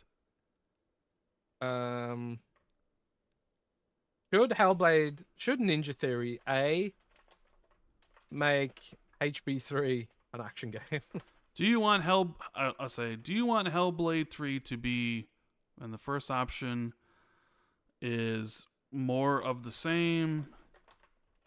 Second option, an action RPG, right? Or should they make something new? Or what, new IP? New IP, yeah.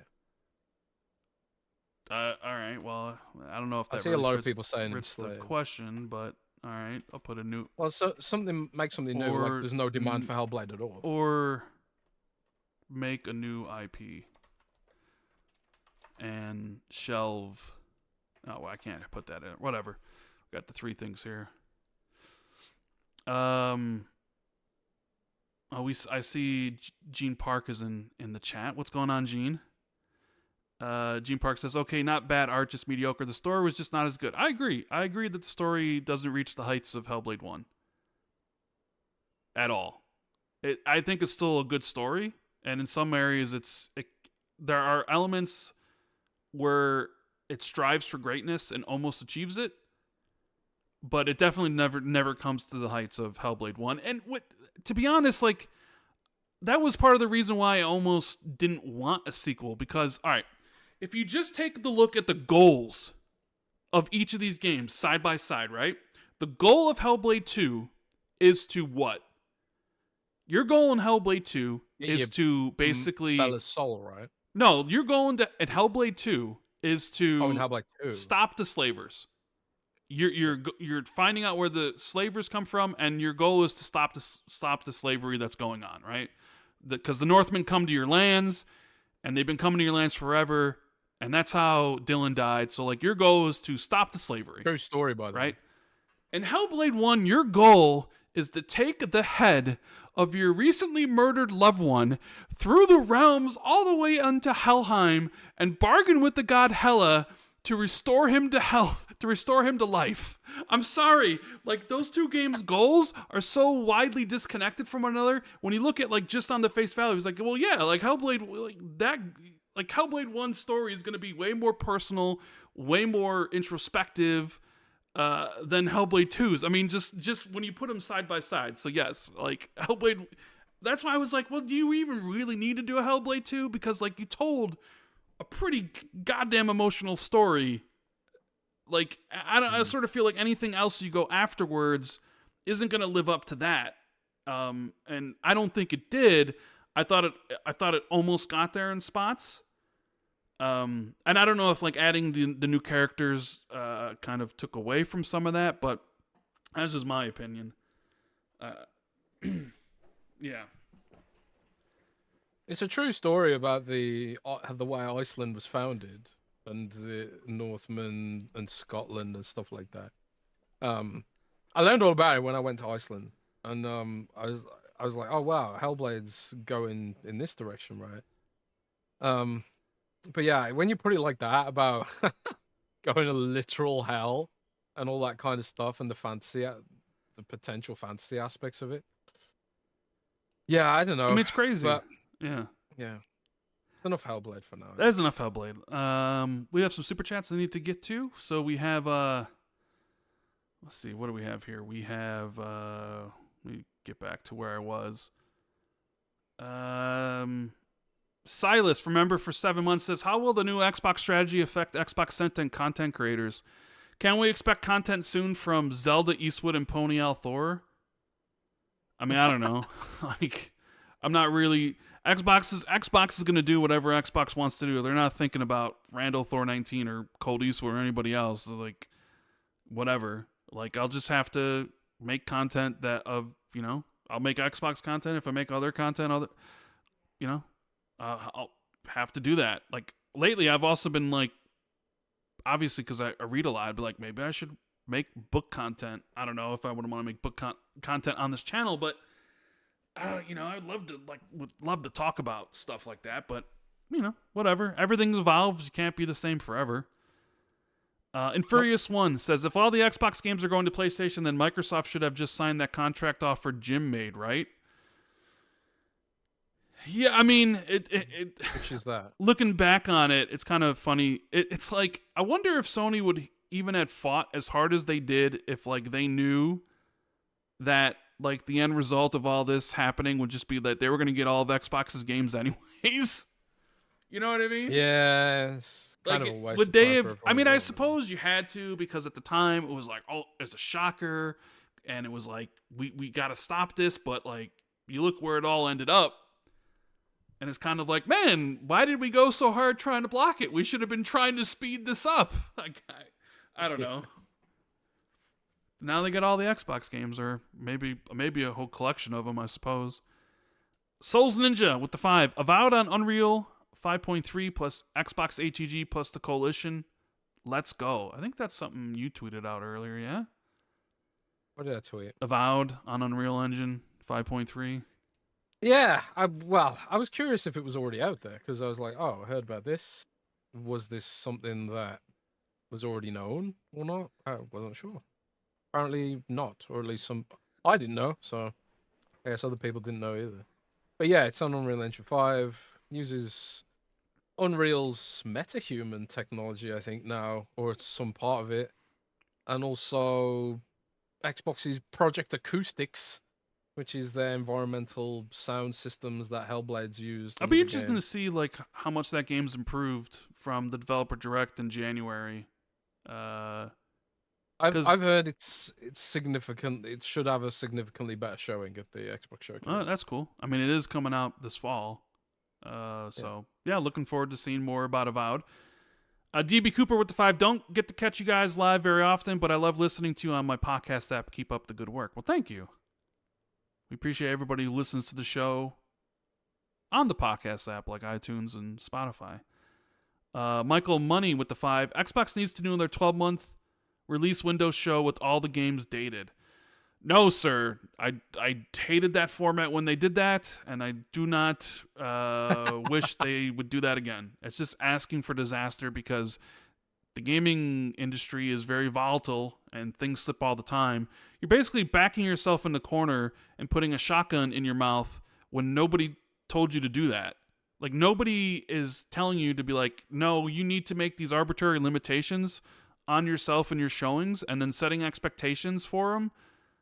Like, you're doing that to yourself. And then if you don't deliver the game on time, people are like, you lied. It's like, nope, we know why Xbox did it in 2022, because they delayed Starfield and Redfall. They didn't have anything, so it was like, yeah, let's do this 12-month thing, and then they immediately went away from it the next year. So you know how that all played out. So no to the 12 months. You don't like Supernova. the 12 months, do I you? don't like the 12 I months. got a feeling. Supernova with the feeling you 2. don't like Sorry for this, but the Nutella strategy is ass. Nutella? Yeah, the Satya strategy. Oh. Zone with the 199. Jez, based off what you know, could State of Decay 3 make 2025? Yes. Yes. So you think State of Decay 3 is next year, among like almost every other single game that Xbox is really making, huh? Yes. Man, they're going to have a real huge 2025 then, because what else is supposed to come in 2025? Perfect Dark? Fable? Forza Horizon 6, if it doesn't come this year? I think Fable could be delayed. Oh, Fable could be delayed now. South of Midnight? Clockwork Revolution? Are they just going to release all their games in 2025? Yeah, maybe they just go, you know what? Gear fuck 6? Let's load up 2025, spend $1 billion on marketing, and let's go. Let's load it up, and then when Grand Theft Auto finally picks this month, we're all gonna scurry away like roaches when the light comes on. Like, all right, no, we're setting it up. We're gonna come out in September, and we're gonna come out in October, and then here comes Rockstar, and like we're releasing September 15th, and then you just watch literally every single game. How far do you think people have to move away their release from Grand Theft Auto 6? A month? Like, all right, well, nothing's releasing within this cadence of one single month, because if you release your game around Grand Theft Auto 6, nobody will care. Right? What a perfect time to release Fable then, huh? I'm not really interested in Grand Theft Auto, bro. You will be when it comes out. Nah. It's meh. It's fine. Hitch wants to know with the 199 is Minecraft coming to Steam? Probably not. It hasn't come to Steam yet. There's some rumors about this because people noticed when data mining the recent Bedrock build that there are Steam references in the code. Microsoft's bought literally everything else to Steam. I personally think they will bring it to Steam. Well, do you think Microsoft will bring it to Steam when Microsoft buys Steam and owns Steam? Like that rumor that popped up this week? Yeah, so you don't know. A random Twitter account with they often tweet about stocks and shares and things like that. They suggested that Microsoft is gonna buy Steam. And obviously for $16 billion as well. They actually had a figure, and they were going to buy Steam. Yes, and that kind of got traction for a day. Yeah, for a day. How do you feel about that? Well, how do you feel about that being a possibility, a vague possibility? I feel that Microsoft would love to own Steam, because that would solve all their PC problems. Because their PC problems are so many. And owning Steam would solve them all. But one, I think it would cost a lot more than $16 billion to buy Steam. And two, I do not think regulators would allow it. Period. So, yeah, I don't think it would happen. Even if they agreed and was like, we're going to buy Steam for $30 billion, and now we own the PC market, I think the EU would block that in a heartbeat. I think the CMA would block that in a heartbeat, and certainly the FTC would block that in a heartbeat. Microsoft with one of their own PC store literally buys the biggest PC store. Yeah, that shit wouldn't fly. Nope. And there is some recent precedent for some of this stuff. Like Adobe just tried to buy Canva, and all regulators globally was just like, no, we're not letting you buy that. But then I suppose somebody's going to have to buy Valve at some point, because I would imagine Gabe's not going to want to do this forever. So Gabe isn't the only stake. Yeah. Gabe isn't the only stakeholder. So like a lot of those, C-suite execs, they're going to be like, we want to retire now, we want to sell, we want an exit. Every business has an exit strategy, even Steam, So they're going to want to sell eventually, right? Or who knows? Maybe they'll turn it into a family business like Warburton's in the UK, the bread business. We'll see. But yeah, I don't think regulators would be down for that. I'm just trying to think like whatsoever. who regulators would be okay with coming in and purchasing Steam if they ever decided to sell it one day. And I don't I know. don't know, I don't man. know. Apple, ugh. I sort of wonder. There's a part of me Who that's could like, even afford it? yeah, Nvidia, there's not that maybe? many. There's not that God. many companies that couldn't afford it. But what would PC gamers do? Let's just say hypothetically. Let's just say you wake up one day and Microsoft has bought Steam. Just say, hey, hypothetically, how do PC gamers react? How does Microsoft Mm. even run Steam? Are they hands off with Steam and they're just like, just let it run how it's run and we'll just rake in all the sweet moolah?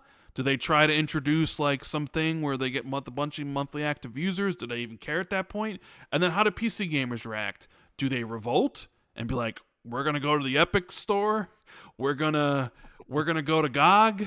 I don't know. Like, would somebody from Valve who got their huge paycheck for the sale go create a Steam 2 that's basically Steam but not owned by Microsoft? And does all the PC gamers go there then? Like, I would be curious to see how that would play out, because usually if there's one group of gamers you don't really want to fuck with, it's PC gamers, right? Hell I mean, no. look what happened with Helldivers and like all that situation, and how they basically give Microsoft the middle finger with games for Windows Live when they try to be like, are you going to pay for multiplayer? And PC gamers like, we're going to pirate your shit. Fuck you, right? Like, how would those guys react? Especially if Microsoft came in to Steam and like, we don't feel too good about these hentai games on our platform. We're going to get rid of them. I'm sure they'd be like, no, No! don't touch my hentai Not the games. hentai. Not my hentai games. I don't know. I almost want it to happen just to see that reaction, to see what sort of things would come out of that. That'd be funny. That's Randall Chaos right there. It would be. You talk about double agent of chaos. Yeah. Dave Ramos with the 5. What if the only marketing at the end of the COD 6 intro in June was hashtag Game Pass? No Xbox, no PlayStation, just Game Pass. It would get the point across. Well, you're definitely going to have a platform, but I do agree that like Game Pass should be featured prominently, because this is your kind of one opportunity to really market Game Pass to people who don't know anything about it. So it really should be front and center in the marketing. Yeah. Why the Racer? The $4.99. Everyone is going to upgrade to PS5, PS5 Pro for GTA 6, especially if Sony gets the marketing. Xbox could have used COD to get people to upgrade to Xbox Series. I mean, I've wrote an article before that Microsoft should try and gun for the marketing there. But can they afford it? Do they have the appetite for it? I don't know. Well, apparently, as you said, they got like 6 AAA games they're marketing this year, apparently. Yeah, I mean, so I don't know. I did see a tweet from Tom Henderson while we were doing the podcast where he said 48% of Call of Duty's audience on PlayStation is on PS4. Essentially, like, that's why they're still making games for the last generation. So, yes, and people are wondering, I've said this before, that there's so many millions of Xbox's players are still on Xbox One as well, more than half, and half of Sony's are there as well. It's because there's no reason to upgrade. Call of Duty, Fortnite, Minecraft, FIFA, all those games are still there, being upgraded and updated and getting DLC and all that kind of stuff. Last gen never ended. It's still going on, stronger than ever. So yeah, you don't just cut off those player base, especially if it's so expensive to manufacture new consoles right now. Sean with the $4.99 says, I think the problem is Xbox's strategy won't show enough negative effects until it's too late to pivot back. Are execs that dumb, or do they not care?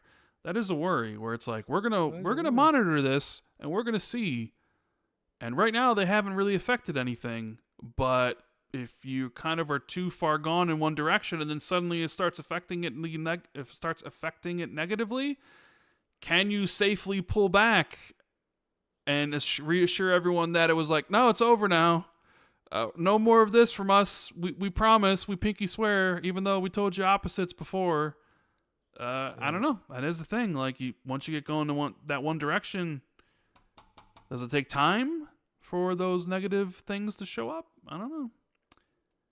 Rise with the 5. I'll never understand why having the best multiplayer shooter in Halo, the best driving game, Forza Horizon 5, and the best ARPG, Diablo, etc. on Game Pass means Xbox are in a crisis. Yeah, I mean, Xbox as a business is not in a crisis. I mean, Diablo is making money hand over fist right now. It's grown exponentially since season 4. Fixed a lot of the crap that people were upset about with regards to itemization. They literally called the season is literally called the loot update, basically, because there's so much had to be fixed with the way they were handling loot, and they, to their credit, they absolutely delivered. And people, I think it was Paul Tassi put out an article this week and said he's never been more addicted to Diablo ever. And he's like a big Diablo guy. So, yeah, it seems like Diablo's doing well. I think a lot of the fear revolves around the viability of the Xbox business as Xbox, right? And it's not about console war tribalism. It's about whether or not we'll still keep getting support from third party devs. Because if the install base collapses, developers will just be like, well, it's not worth our time to do these ports. And we fought really hard to get games like Persona.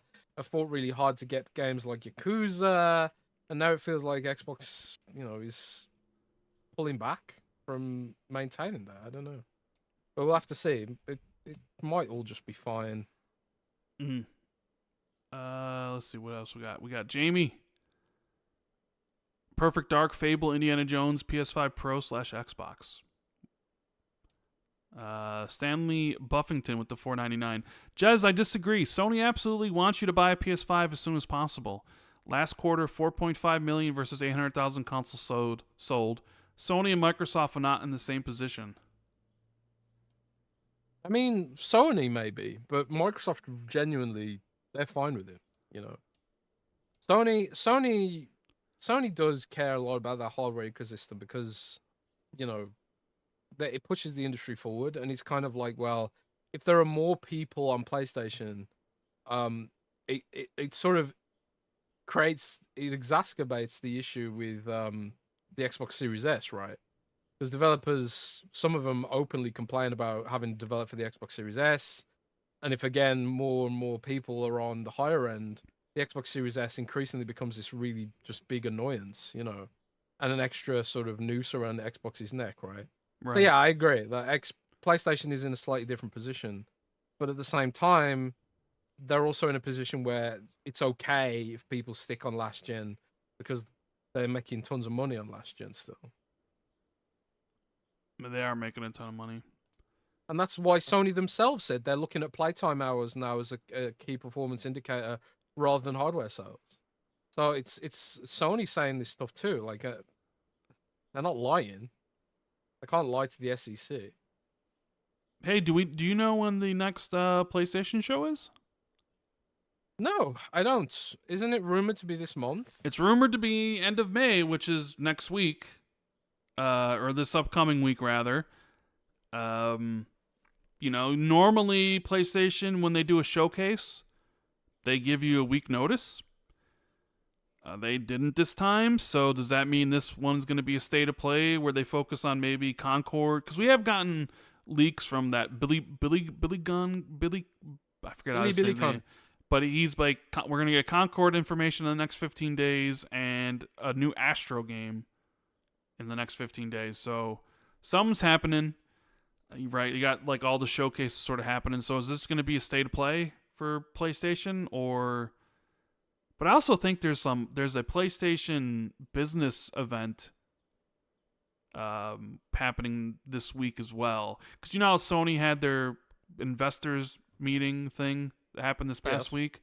PlayStation has their own dedicated one, I believe, this week as well. Or this upcoming week. And then Phil Spencer's going to come walking out and be like, we want to announce that we're acquiring PlayStation. Oh. Ball Forever Gaming with the 5. Thoughts on Rockstar will let you transfer GTA 5 online character to GTA 6 with maybe like a guaranteed money apartment, etc. How big would that be? That is an interesting point because, in the games, the service games that I play, people often wonder, like, well, what if they did do a Warcraft 2, for example, what the hell happens to all my characters? I've got literally 20 years worth of investment in these characters, these mounts, this transmog. Like you say, it's hilarious because some of my mounts look like they've got PS1 graphics. They're so old. So what do they do with Grand Theft Auto Online, which is similar, and it's not a full-blown MMO, but it's pretty similar with regards to how much people have invested. I don't play the game, so I don't know personally what kind of stuff you can even get in that game. You can get cars and houses, right, and stuff like that. I mean, dude, I don't know what you can do in that game either, so I'm not really sure. I mean, you would think they would want people to be able to transfer something, because you could run into a situation where maybe they don't like Grand Theft Auto 6's online, so they go back and keep on playing 5. But I guess You mean like with Payday? With Payday? Payday as well, right? Was like, would Rockstar even care at that point? As long as they're playing something and spending money and getting, shark cards. I don't know. Yeah. I mean, I'd have to hear from people in the chat. If any of you guys are big Grand Theft Auto Online players, how do you feel about the prospect of having to start over? It's an interesting debate. I mean, some people like the idea of starting over, which is why, like in World of Warcraft, there's servers where you like the WoW Classic servers, you literally start over. There's also hardcore servers where if you die permanently and you lose your character completely. So some people like the idea of starting over fresh in a completely new iteration of the game. But other people just don't want to lose everything, which is understandable as well. How do you cater to all the different fan bases? Halo has this problem. Gears has this problem. When a franchise becomes so old, it means a lot of different things to a lot of different people, and catering to all those different fan bases simultaneously is difficult needle to thread. It's really funny with Diablo. You get some people who are like, it's not like Diablo 3 enough, and then other people like, it's not like Diablo 2 enough. I see it in Fallout community as well. It's like some people, hate all Todd Howard's games. Some people hate all the 3D games. I've even seen some people say like Fallout, everything after Fallout 1 is bad. Stuff like that. So yeah, it's hard to cater to a whole fan base.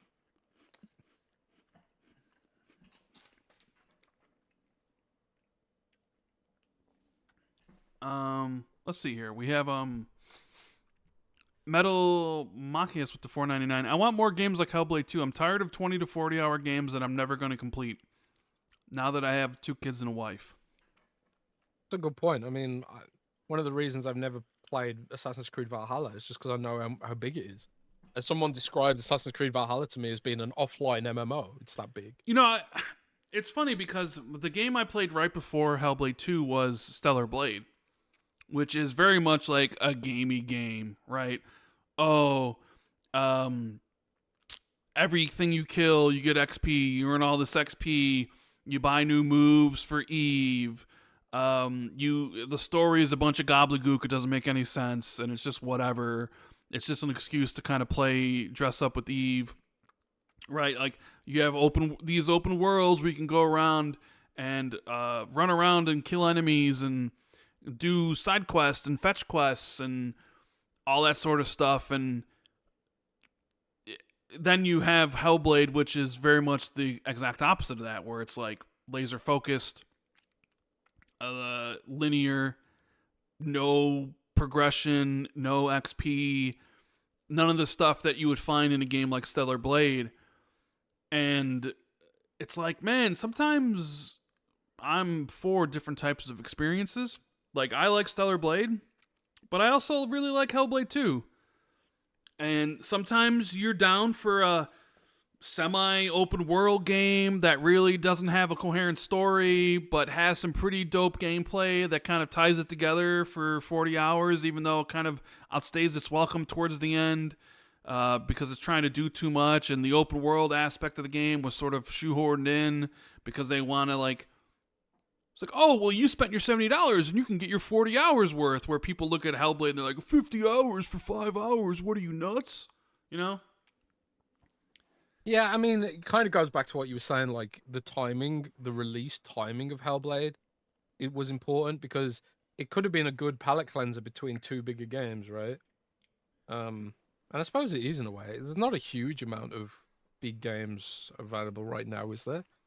I mean, I No. suppose this is Diablo. It's another thing. Like, I'm just so addicted to service games, man. I'm a Gen Z gamer, bro. I'm too addicted to service games to play a game like Hellblade. Yeah. I've been going so hard in Fallout 76. I've got like 400 hours played in that game now. This is crazy. Big Afroman with the 5. Happy Saturday. I'm seeing a clip go around of Colin bashing Hellblade 2 and saying he was right on questioning why Xbox bought Ninja Theory. What do you guys think? I mean, I didn't see the clip, so I don't know what it is. Yeah, I did see the clip and I actually replied to him. You know, and I think a lot of people focus too much on the games that developers make. When they're part of a platform or a publisher, there's a lot of co-development going on. You know, Ninja Theory isn't a prolific Unreal Engine developer. They are experts at photorealistic graphics. They have a state-of-the-art motion capture studio in the United Kingdom, where a lot of Xbox's other studios are. There's a lot of sideways value you can get out of a studio like Ninja Theory, even if they're not, you know, making the next Fortnite. You know, so there's a lot of value you can get out of Ninja Theory without them necessarily making these prolific games. What did you say back to you? Oh, nothing yet, but he did say that he wanted to come on XB2 plus one at some point. Really? He wants to come on again? Yeah, he wants to come Wants to come on again and be like, I was right. Okay. Yeah. Well, he was right about some stuff. Yeah. There's another game that's been blowing up this week that I'm curious if you've even heard of this, right? Okay. What's the game? Kuri Cosmos in chat says, I'm with you, Jez. Playing Wuthering Waves. Have you heard of Wuthering Waves? I have not heard of Withering Waves. What is this? Has anyone else in chat heard of Wuthering Waves? Now this is a funny thing about how much of a bubble we live in, right? With regards to this console stuff. Wuthering Waves is just like Genshin Impact. Okay. And it is blowing up right Who now. makes it? To try it. A new studio, I think. It's a gacha game, it's on PC, it's on mobile, and it's really blowing up right now. Like Gen Z love it. It's not on Xbox, you know. Those kind of games which we aren't even aware of. That's sort of has this almost generational gap to it. Like I saw some people in my team talking about, and they've published some articles on Wuthering Waves, and I'm like, oh god, why are they covering this Wuthering Waves game? No one's heard of this. And then I go and look at the traffic, and it's like, oh, actually, it's a huge game. So like, yeah, it's we're in a bubble, man. It's a Genshin competitor from Kuri Cosmos says from Kuro Games. Speaking about traffic, you just reminded me about the fact that IGN's buying everybody. Yeah, IGN. IGN buying all their contemporaries. Hey, guess what? We're gonna have consolidation in the video game journalism arena. So true. IGN bought GameIndustry.biz. They bought Rock Paper Shotgun. They bought Eurogamer. VG 24/7. Yeah, and then they laid off a whole bunch of high-level people at those places immediately. Yeah, they did. They laid off a load of senior staff that had been there for a while, presumably because they had a lot of, you know, salary going in there. Well, comparatively a lot of salary. Game journalism is not the most highly paid show in the world. It seems like the game journalism industry is following the video game industry closely. They're both going on acquisition. Yeah, but I didn't see. Yeah. How do you, as a journalist who writes for Windows Central, how do you feel about this? I don't care. No, you don't care? Okay. I don't really care. Like, I am a trained journalist, right? I'm not a trained journalist. I didn't go to university. I didn't go to college. I've always just been a blogger. You know, I've always just put out how I feel, my thoughts, all that kind of stuff. I'm learning how I go, right? I don't understand the game journalism world. I've never been a part of it. I've always been in tech, and I've always just been kind of separate, like from that whole world. So a lot of it's completely alien to me. And you know, it sucks when people lose their jobs because of these kind of acquisitions. And that's kind of where I'm at with it.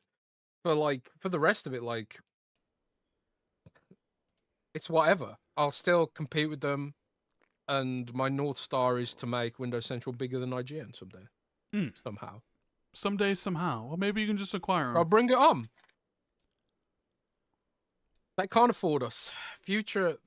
Well, this is the thing. I can't criticize them for consolidation too much because Future PLC, which owns Windows Central, is even bigger than IGN. So, yeah, there is this sort of media consolidation. This is my perspective on it, Rand. Mm-hmm. I think the reason this consolidation is happening is because a lot of media publishers have probably sensed that the big AI companies like Google, Microsoft, they're about to pay media publishers a lot of money in exchange for access to their content for training materials.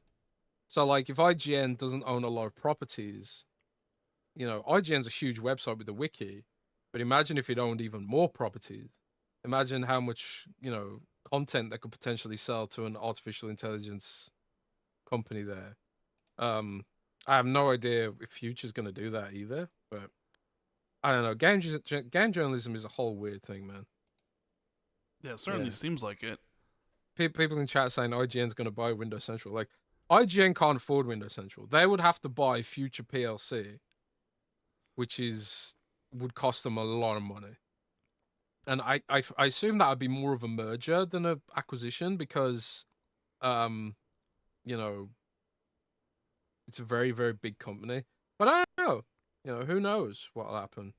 Because at the end of the day, publicly traded companies, everyone who invests in Future wants a return. And if IGN did offer a load of money, the shareholders would approve it, presumably.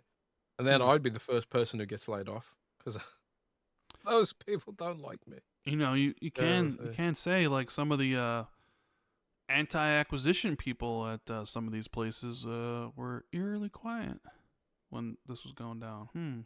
Well, they're not involved. Then we're all victims of the system we're in. Yeah.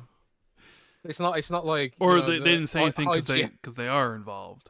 They can't say anything. It's not like IGN's underpaid journalists are sitting there like, yeah, we should acquire. No. I mean like some of the journalists at like IGN who are very much against like any of the acquisitions, and then like IGN goes acquires a bunch of people, but you don't see them saying anything. Yeah, but I suppose when it's like close to home, you can't really say anything, right? Yeah, you don't want to lose your job. I've gotten in trouble for talking shit about my company. Oh, yeah, because we were only quiet a few years ago, and I still had this like startup mentality where I was like, you know, we're Windows Central, we don't need this big company. So I like, I did some feelings-based jazz things about some of my colleagues, and yeah, I got my ass in trouble a few times. Speak before I think is my problem, Rand. You gotta let things percolate before you just go to Twitter and take things, say things that you shouldn't say. Or come on a podcast and say things like 20 million players for Starfield and... Yeah. I mean, editorially speaking, like Windows Central is owned by a parent company, but editorially speaking, like they have no involvement in what we do whatsoever. but I'd prefer a little bit more involvement, to be honest. But like they just let us do our own thing, you know, which is great. You know, Dan Rubino runs Windows Central like he has done for the last however many years. God knows how long Dan's been doing it at this point. Back in the Windows mobile days, back when it was called WP Central. I don't know. I'll always be here doing my own thing, even if like Windows Central got shut down. I'd go to YouTube or something, you know, and you'd bring back Xbox Mad. I actually sold the domain. I didn't sell it. I gave it back to my co-founder Liam. I founded Xbox Mad with a chap called Liam, and he said he wanted the domain so he could play around with it, and I was like, sure, man, you have it. I don't think they did anything with it, but you know, I would, you know what I'd do if Windows Central shut down? I would start writing my articles right on the Patreon patreon.com/XB2. I'd start writing the article straight into there, and people can come and follow our content there. And then carry on with the podcast. Yeah, I think that'd be cool. the multi-plat 2. The multiplat too, yeah. That's a good name. DB with the 199 mentioning the Xbox tax. So much cringe. Oh. Yeah. It's kind of tongue in cheek though. Come on. Yeah. Supernova with the 5 revealing game with new Xbox generation. What does that mean? Logic says it's a big AAA game, but it was an indie one. Not necessarily. I don't agree with that. Maybe it'd be better served if Hellblade came out earlier in the gens, because people kind of call it like a tech demo for Unreal Engine 5, and maybe that's more accepted like a couple years in.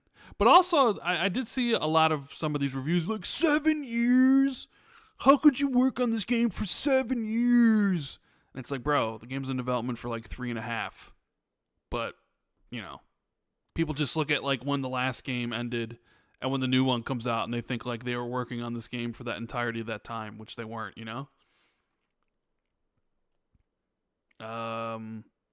Wesley Mitchell with the 499. Xbox makes too many games for all to be exclusive. Set a number, say 15 per generation, that's only on Xbox. Clear marketing, never port them. Yeah, somehow I don't think that's going to be how that works. I don't even think they really even know at this point either. Jamie Camp, Hellblade are 21st century Don Bluth games. Big Afroman says, it just feels like Xbox games nowadays are being held up to a pretty high and unreasonable standards, and I wonder why that is, or am I bugging? Well, I think first-party studio games from everybody are held up to a pretty high standard, or higher standard than some other games.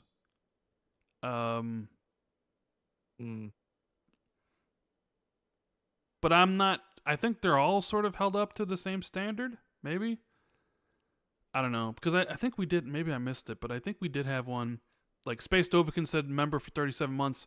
If Hellblade 2 is the PlayStation exclusive, the media and PlayStation folks would be shouting from the rooftops nonstop about its visual and technical achievement.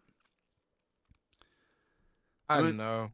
There's no crystal ball about how people react if it was on PlayStation. I mean, the scores did end up being the same.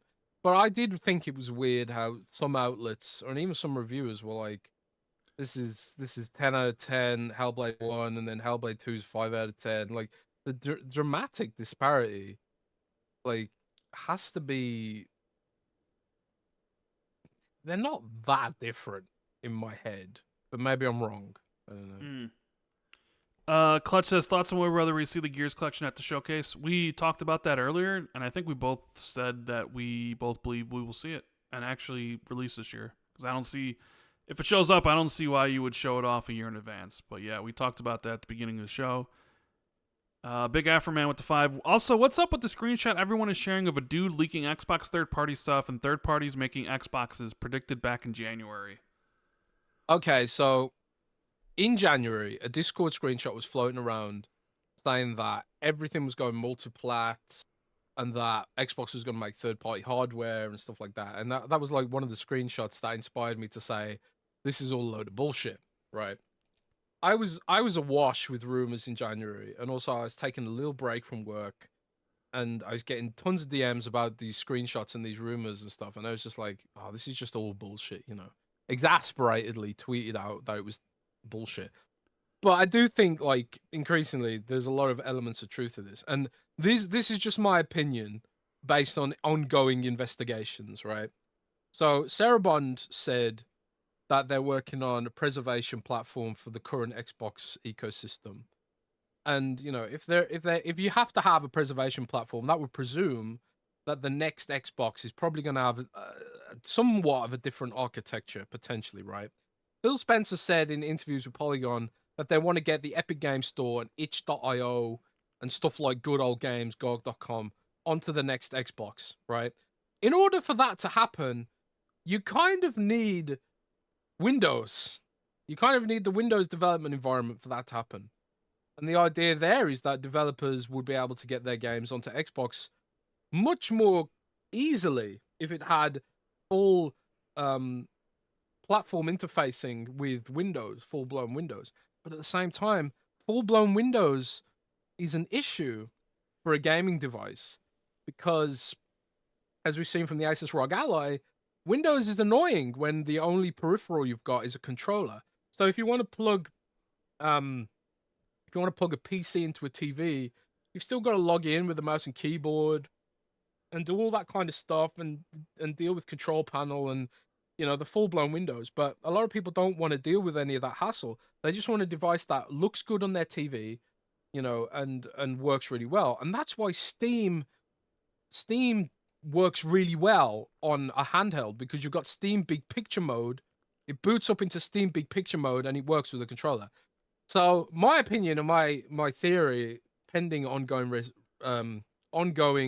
investigations, is that the next Xbox will be a version of Windows that looks like Xbox that we have today, but the underlying technology behind it is, almost full fat Windows, right? Whereas, like, I have no idea if you'd be able to boot into a desktop and do that kind of stuff like you can on the Steam Deck. Because on the Steam Deck, you can boot it into Linux, boot it into the Linux desktop environment, and then you can sideload things onto it like Battle.net. You can sideload the Genshin Impact launcher because Genshin Impact isn't on Steam, and all that kind of stuff. So, like, maybe the next Xbox lets you do some of that stuff. So, if there is a more gaming-focused version of Windows, why wouldn't you license that out to OEMs at that point? Why not say to Asus, instead of using this full-fat version of Windows, which is not a great experience on touch or a controller, use this Xboxy version of Windows instead and make your handheld that way. We're going to make our handheld too. Ours is probably going to be cheaper because ours is subsidized with the store. But if you want to make a more powerful version using your own chips or whatever that's more expensive, then go ahead. Pretty much like the PC ecosystem today. So I think that might be how it goes down. And again, this is my prediction, my speculation, my opinion. But there'll always be affordable Xbox consoles that give you a console-like experience today. Mm. And yeah, we'll see. I think you're going to see potentially some form of hardware tease at the show. Maybe. Editon with the 5. The story was a folie douce, a group psychosis, people believing things that are not really there. As a medic, it was such a magnificent representation. RDX on a FET with the $13.99. Game Pass could have made more money by selling early access for $10 for every game. I paid to play Starfield early and no regrets. Is Dreamcast guy the ultimate Sony pony? He hates every Xbox game. I mean, they probably could make more money by selling early access for $10. And they do it in games that actually have extra content that they could sell alongside it. Because I'm not sure they want to actually just sell early access. You have to have, like, content going along with it. So Forza Horizon with the 2 expansions or car packs, Starfield with the first expansion, those, it's like, okay, we'll give you 5 days early access or 4 days early access. But some like Hellblade 2, which probably is not going to have any DLC, you would just be buying or selling the early access. And nobody's really done that. I know Ubisoft gets a little crazy with their prices for the new Star Wars and Assassin's Creed, but they are selling other content alongside, like, it seems to be more of a perk. Like, oh, you get all this other stuff and you get to play it 3 days early. So, like, I'm sort of wondering, like, Avowed, would they do early access with Avowed? Is Avowed big enough to do early access? Do they actually have expansions lined up where it would make sense to have a $99 version to play Avowed 4 days early? Or Indiana Jones, does that plan on having any sort of content that comes later? Or is that just going to be like Hellblade, where it's like, no, that's just the game and you're going to get it day one? What do you think? What do you think about Avowed? Would Avowed have early access, Jez?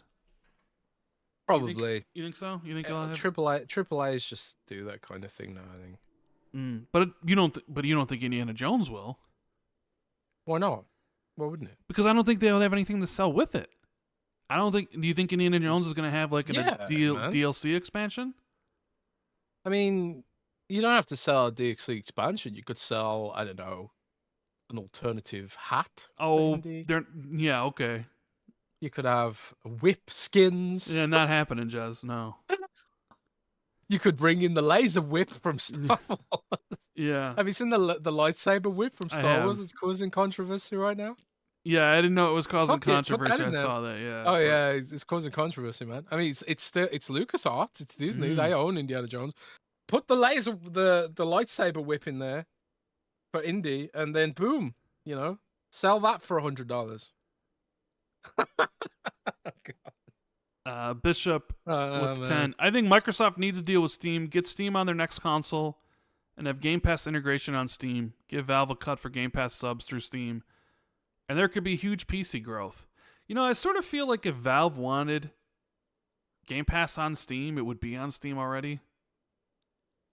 Or maybe they're working out the terms of the deal right I now. know. They seem like it's been working out the terms for a while now. I don't know.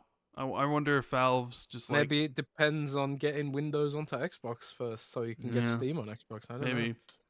I wanna quickly react before we do the next super chat. I want to quickly react to this poll. So Okay, what's the 900 poll at? people voted. 900 Do you- people. Okay. 901 votes. Do you want Hellblade 3 to be more of the same, 27%, action RPG 30%, and then 42% make a new IP? So it's pretty split. Yeah, to be fair. 42% say make a new IP. 30% say an action RPG. I'm assuming like, God of War. And God of 27% War-ish. more of the same. So, Most people seem to agree that they should do something. They should evolve Hellblade 3. Then I kind of get the impression. But yeah, I don't know. A Hellblade discussion will be ongoing. no, I mean it's an suppose. interesting business discussion, I think, of like, okay, and obviously we don't know the true numbers of what Hellblade costs to make, what they're looking for on return on investment, what the numbers are, what they're projected to be in a year. Is it going to be going to other platforms in a year? I don't know. I think I told you this when I was playing through the game early. I said, I wonder if Ninja Theory is thinking about bringing this game to PlayStation because the trophies are color-coded bronze, silver, and gold, like how the PlayStation trophy system is, right? Like the low opening up the photo mode is worth 25 points gamer score, but it's like the art within the picture is bronze, and each of the 100-point achievements for beating a chapter, the art is in silver. And beating the game, which is 150 points, is in gold. And that was the first thing I thought of. I was like, I wonder if Ninja Theory is being a little forward-looking here. And just kind of being like, yeah, you could, maybe this is a coincidence. But I was like, oh, that was my first thought, honestly. It was like, oh, maybe they're thinking about like going to the PlayStation in the future. But I sort of like, I don't know, you see the reaction to everything here. And it's like, And it is a question you have to ask is like, do people really want Hellblade? And if you come to the conclusion that no, they don't, well then what do? We know they're supposedly working on Project Mara, whatever that is, which would be a new IP. But even still, like Project Mara is supposed to be this game that takes place in a hallway or takes place in like the front area of a really like of a room or I don't even remember what really the pitch for Project Mara is, so I'm not really sure how close they would be to finishing that. And it's like, okay, well, what do we do? Do we even? I don't know. That is such an interesting business decision because then Xbox would be like, would they be like, well, does Xbox want a Hellblade 3, or do they just want us to make what we want? But we can't just burn money, can we? Yeah. Or maybe we can. I don't know. Like, that'd be sort of one of those business decisions where you're sitting there and just list like what do we do? And maybe you just make, because they've done a bunch of different games. Like they've done Enslaved Odyssey of the West, which was great. Devil May Cry, the reboot, which I thought was fantastic. Heavenly Sword they did with PlayStation.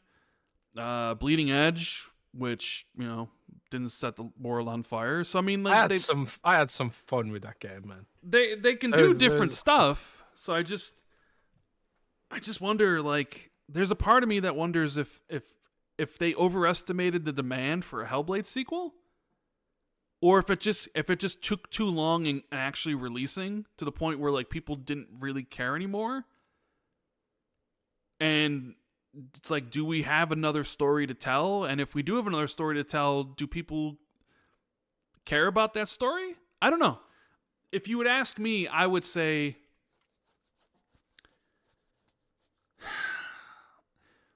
I would said after Hellblade 1, I don't need a sequel, right?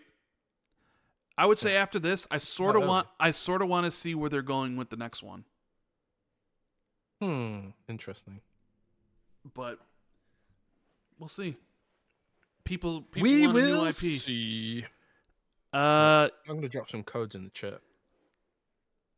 Yasuke with the $9.99. I'm sure I said that wrong. Xbox needs to be more clear and concise on what they're doing. P.S. Rand, please do book content. Maybe I will, because I do read a lot of books. Tommy with the $4.99. With all the COD hype, it feels like old Xbox days. What are the chances they lead the charge for marketing on the new college football game? Yeah, I keep hearing about this. Is another bubble that I'm in. Obviously, college football is not a thing in Europe or England, as far as I'm aware. Maybe it is. But I saw a lot of people commenting about college football recently. Is that a big college football is finally coming back? And people really like college football, and it sold decently. I mean, never sold as well as Madden, but I saw Matt Piscatella say something about it earlier today. Let me see what he says. He said, so someone says, this Brad Davis guy says, get in silly, heated debates about console sales and ending cross-gen while yet dismissing College Football 25 being one of the biggest 2024 current-gen only games because sports, lol. Why talk about the industry so much if you dismiss the audience that makes up a huge part of it? And then Matt quote retweeted that and said, EA College Football will sell far more new PlayStation and Xbox consoles in the US than exclusives like Hellblade will. Far more. Shrug. So I didn't know it was current gen only, because Madden is still cross gen. So the fact that this college football game is current gen, and with the fact that there's going to be a voracious, I think, audience for it because it's been so long, that they probably will move some systems. Since people won't be able to get it on last gen. What? Just briefly, what is college football compared to regular football? It's the same thing, but just with college teams and not pro teams. Are college teams really that big there? Yes, absolutely. Certain, not all college teams, but certain college teams are absolutely. College sports is just not a thing in England, as far as I know. Yes, it's not, but no, they're pretty. College sports is pretty goddamn big. So yes, that's kind of intriguing. It's kind of a big thing. I didn't know that was only current gen. So yeah, it's gonna sell some systems. Yeah. RDX Son of Fett 279. IGNM's monopoly changed my mind. Is IGN like the number one traffic for video game website in the world? Are they number one? Yeah, the biggest individual in the world, I think, is IGN. But like when you look at Future and all the different properties like Games Radar, Tech Radar Gaming, a PC Gamer, I think collectively Future is bigger. But that's probably going to change now they've bought all those other properties. And also, like, it gives IGN a stake in Digital Foundry and a stake in Video Games Chronicle as well, but not outright ownership. So yeah, I presume they would, if they weren't before, they'd definitely be the biggest now. Okay. And Supernova with the 2. Jez, is Avowed built with MetaHuman? Full UE5? So yeah, I've heard Avowed is... I heard that Avowed moved to Unreal Engine 5 in the middle of production at some point. Don't know when. To 5.3. With the help of Kate Rayner and the Coalition. And also, it is using some aspects of Unreal's metahuman stuff. I think from lip syncing, maybe. I'm not exactly certain about some of those details, so don't quote me on that. But yeah, Unreal Engine 5.3 launching in fall 2024, if that wasn't known already, and the Coalition's been supporting them.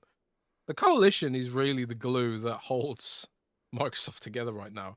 But like all these studios that are learning from the Coalition, they will gradually build up their own expertise. So that really is an investment for the future. Yeah. You know,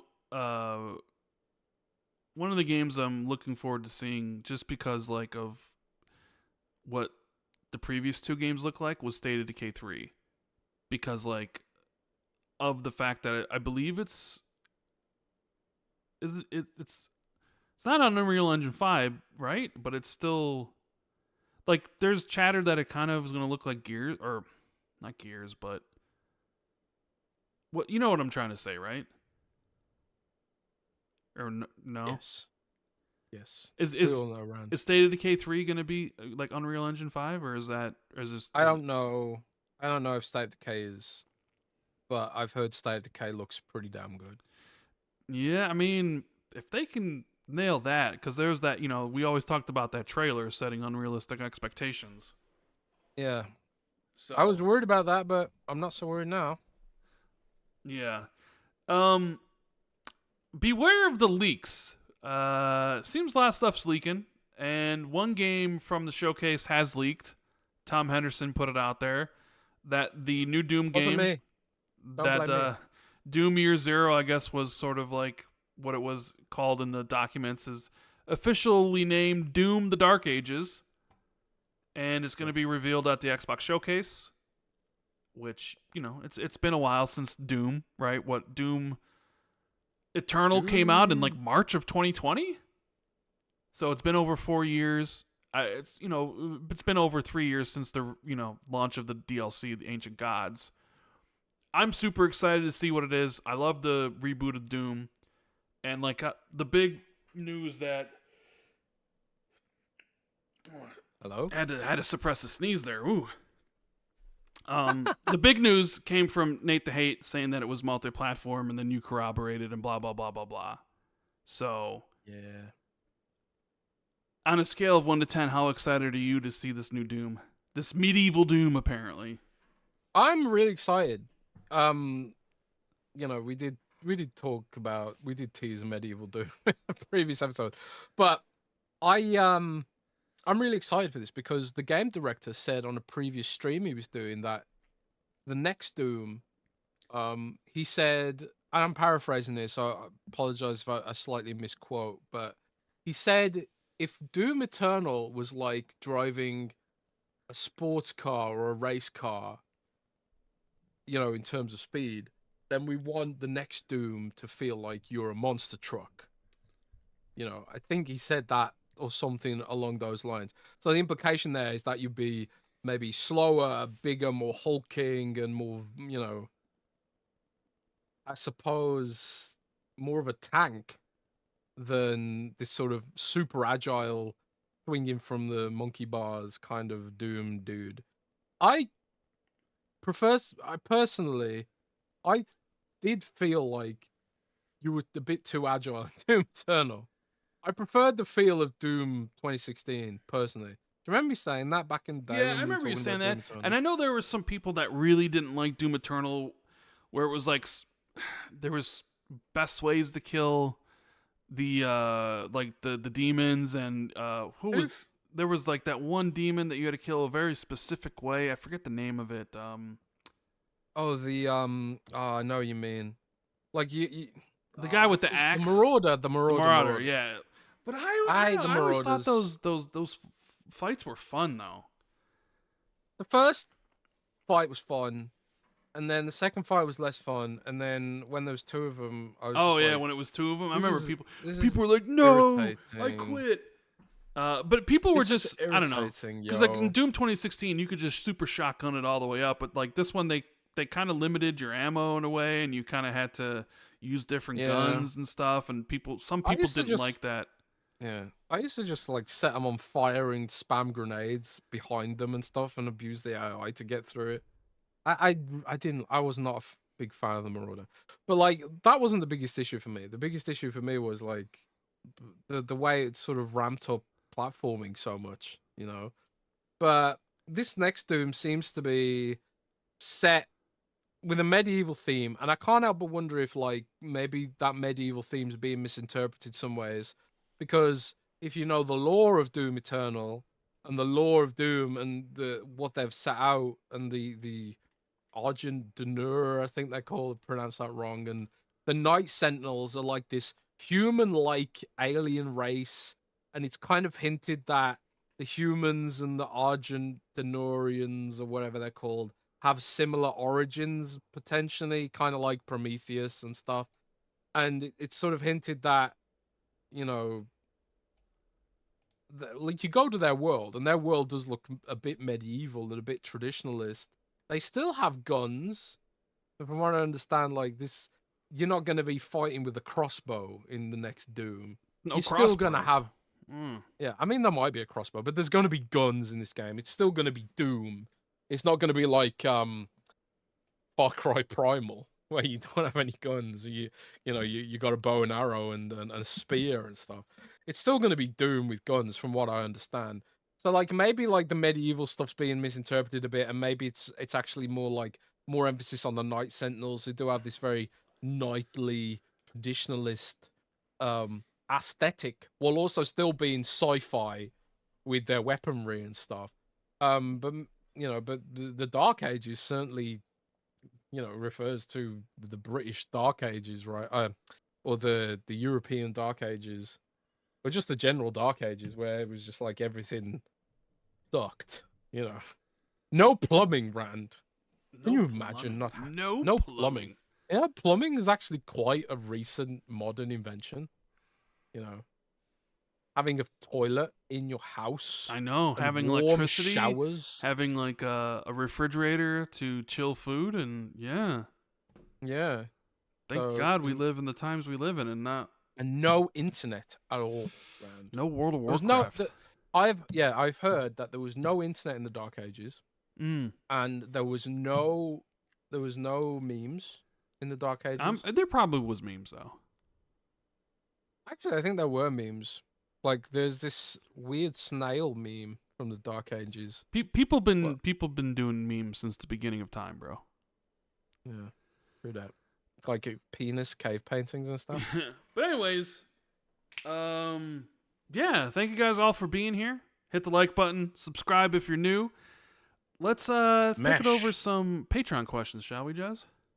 Patreon questions, and you can get in your own Patreon question at patreon.com/XB2. We answer them every week. We put up a thread there, and you guys can drop your question in, and then we'll have a whole segment where we discuss your topics. Yeah. So we got Andrew Norris, who says, "Is the narrative that all Xbox has to do is make great games truly dead now?"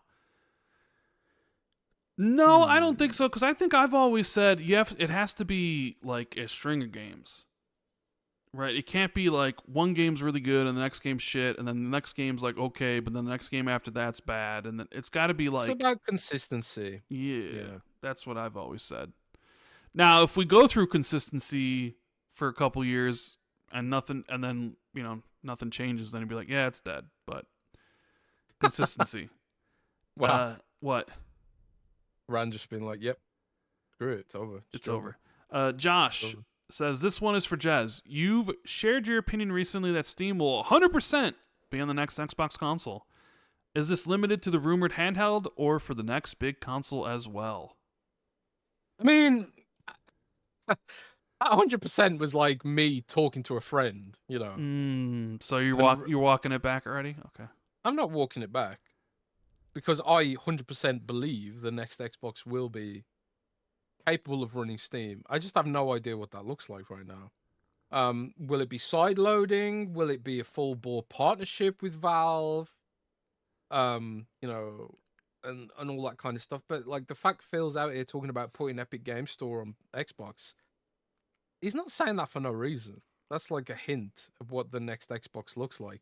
He's talking about He's talking about like how Gen Z don't care about the platform, um, and they expect Steam to be there and stuff like that. It's more about games as a service for Gen Z rather than platform as a service. And in that universe, Steam on Xbox just makes 100% sense to me. I mean, pending investigations, that's just what I believe right now. But we'll see. Okay. All right. Trickstar for Trace says, I want a squad-based Halo game. Brothers in Arms stylish. Do you guys think Xbox has a 9.5 game in the tank or only 8s? Well, I mean, the Forza games consistently get up in the low 9s. It doesn't count. It's a racing game. That is true. They don't count. It's a racing game. 9.5s are really hard to get. I don't know. It would have to be something like truly mind-blowing to get something like that.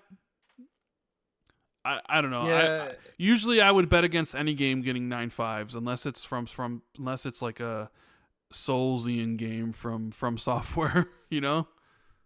They own the publishing rights to Sekiro. Sekiro 2? If they ever decide to do a Sekiro 2? I think if they nail the next Doom, it could get above 89. Well, it's also on PlayStation, so it'll be reviewed fairly. Can't say that, Rand. Because Doom Eternal scored really, really well. So yeah, Sure. It's really difficult to get a 9.5. Really, really, really difficult. Unless you're Nintendo and you can just slap Mario on there or Zelda and instant. Sierra 11 Kevin. First off, appreciate you both and the podcast. To the question. What do you believe are the harder conversations Microsoft is having about Call of Duty? 1, bringing upcoming releases to Game Pass, or 2, bringing upcoming release to the Series X and S, PS5, PC only, and leaving behind the PS4 and Xbox One? My thought is number 2 is the more challenging discussion. If they're going to pick a year to potentially drive adoption of Game Pass by PS4, Xbox One user upgrades, this is the year. If GTA 6 comes out next year with PS5 marketing, that is going to drive a lot of upgrade users to the PlayStation. This seems like the right year for Call of Duty to go next-gen only. But with the drive for profit, it seems very difficult to let that go. Thoughts? Yeah, I just think... I just think Microsoft, like Jez said earlier, for Microsoft, it's like, they don't care where they're playing. So for them, it's like you can keep on playing the games where you're at. And also, we don't know if Microsoft's even dictating anything to Activision at this point in time. Maybe Activision's the one making the decisions about where COD should be. And maybe Microsoft would have a different choice if they were involved in the discussions. I don't know how involved Microsoft is with any of Activision's decisions. But to me, it seems like Microsoft would probably be more interested in getting more subscriptions. And if you were going to do that, you'd want the game to be on last generation as well. And Microsoft might look at it like, well, we don't need to sell those people can keep on playing Call of Duty on last gen. They're still going to pay the $70. And we don't need to sell them a console. I don't know. Jez?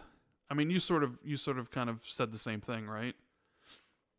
Yeah, you have to look at what their key performance indicators are, and it's all about players. Where they are, it's less relevant than ever. Mobile, PC, BattleNet, Steam, wherever, you know. The idea is that you go where the users are because users are stubborn and they won't switch platform. They won't switch from Steam. They won't switch from PlayStation. Like, I've and ahed about buying a PlayStation 5 over the last few years. I've considered strongly buying a PlayStation 5 for Final Fantasy VII Rebirth. Final Fantasy VII, huge source of nostalgia for me. But I played Final Fantasy VII on PC, Final Fantasy VII Remake.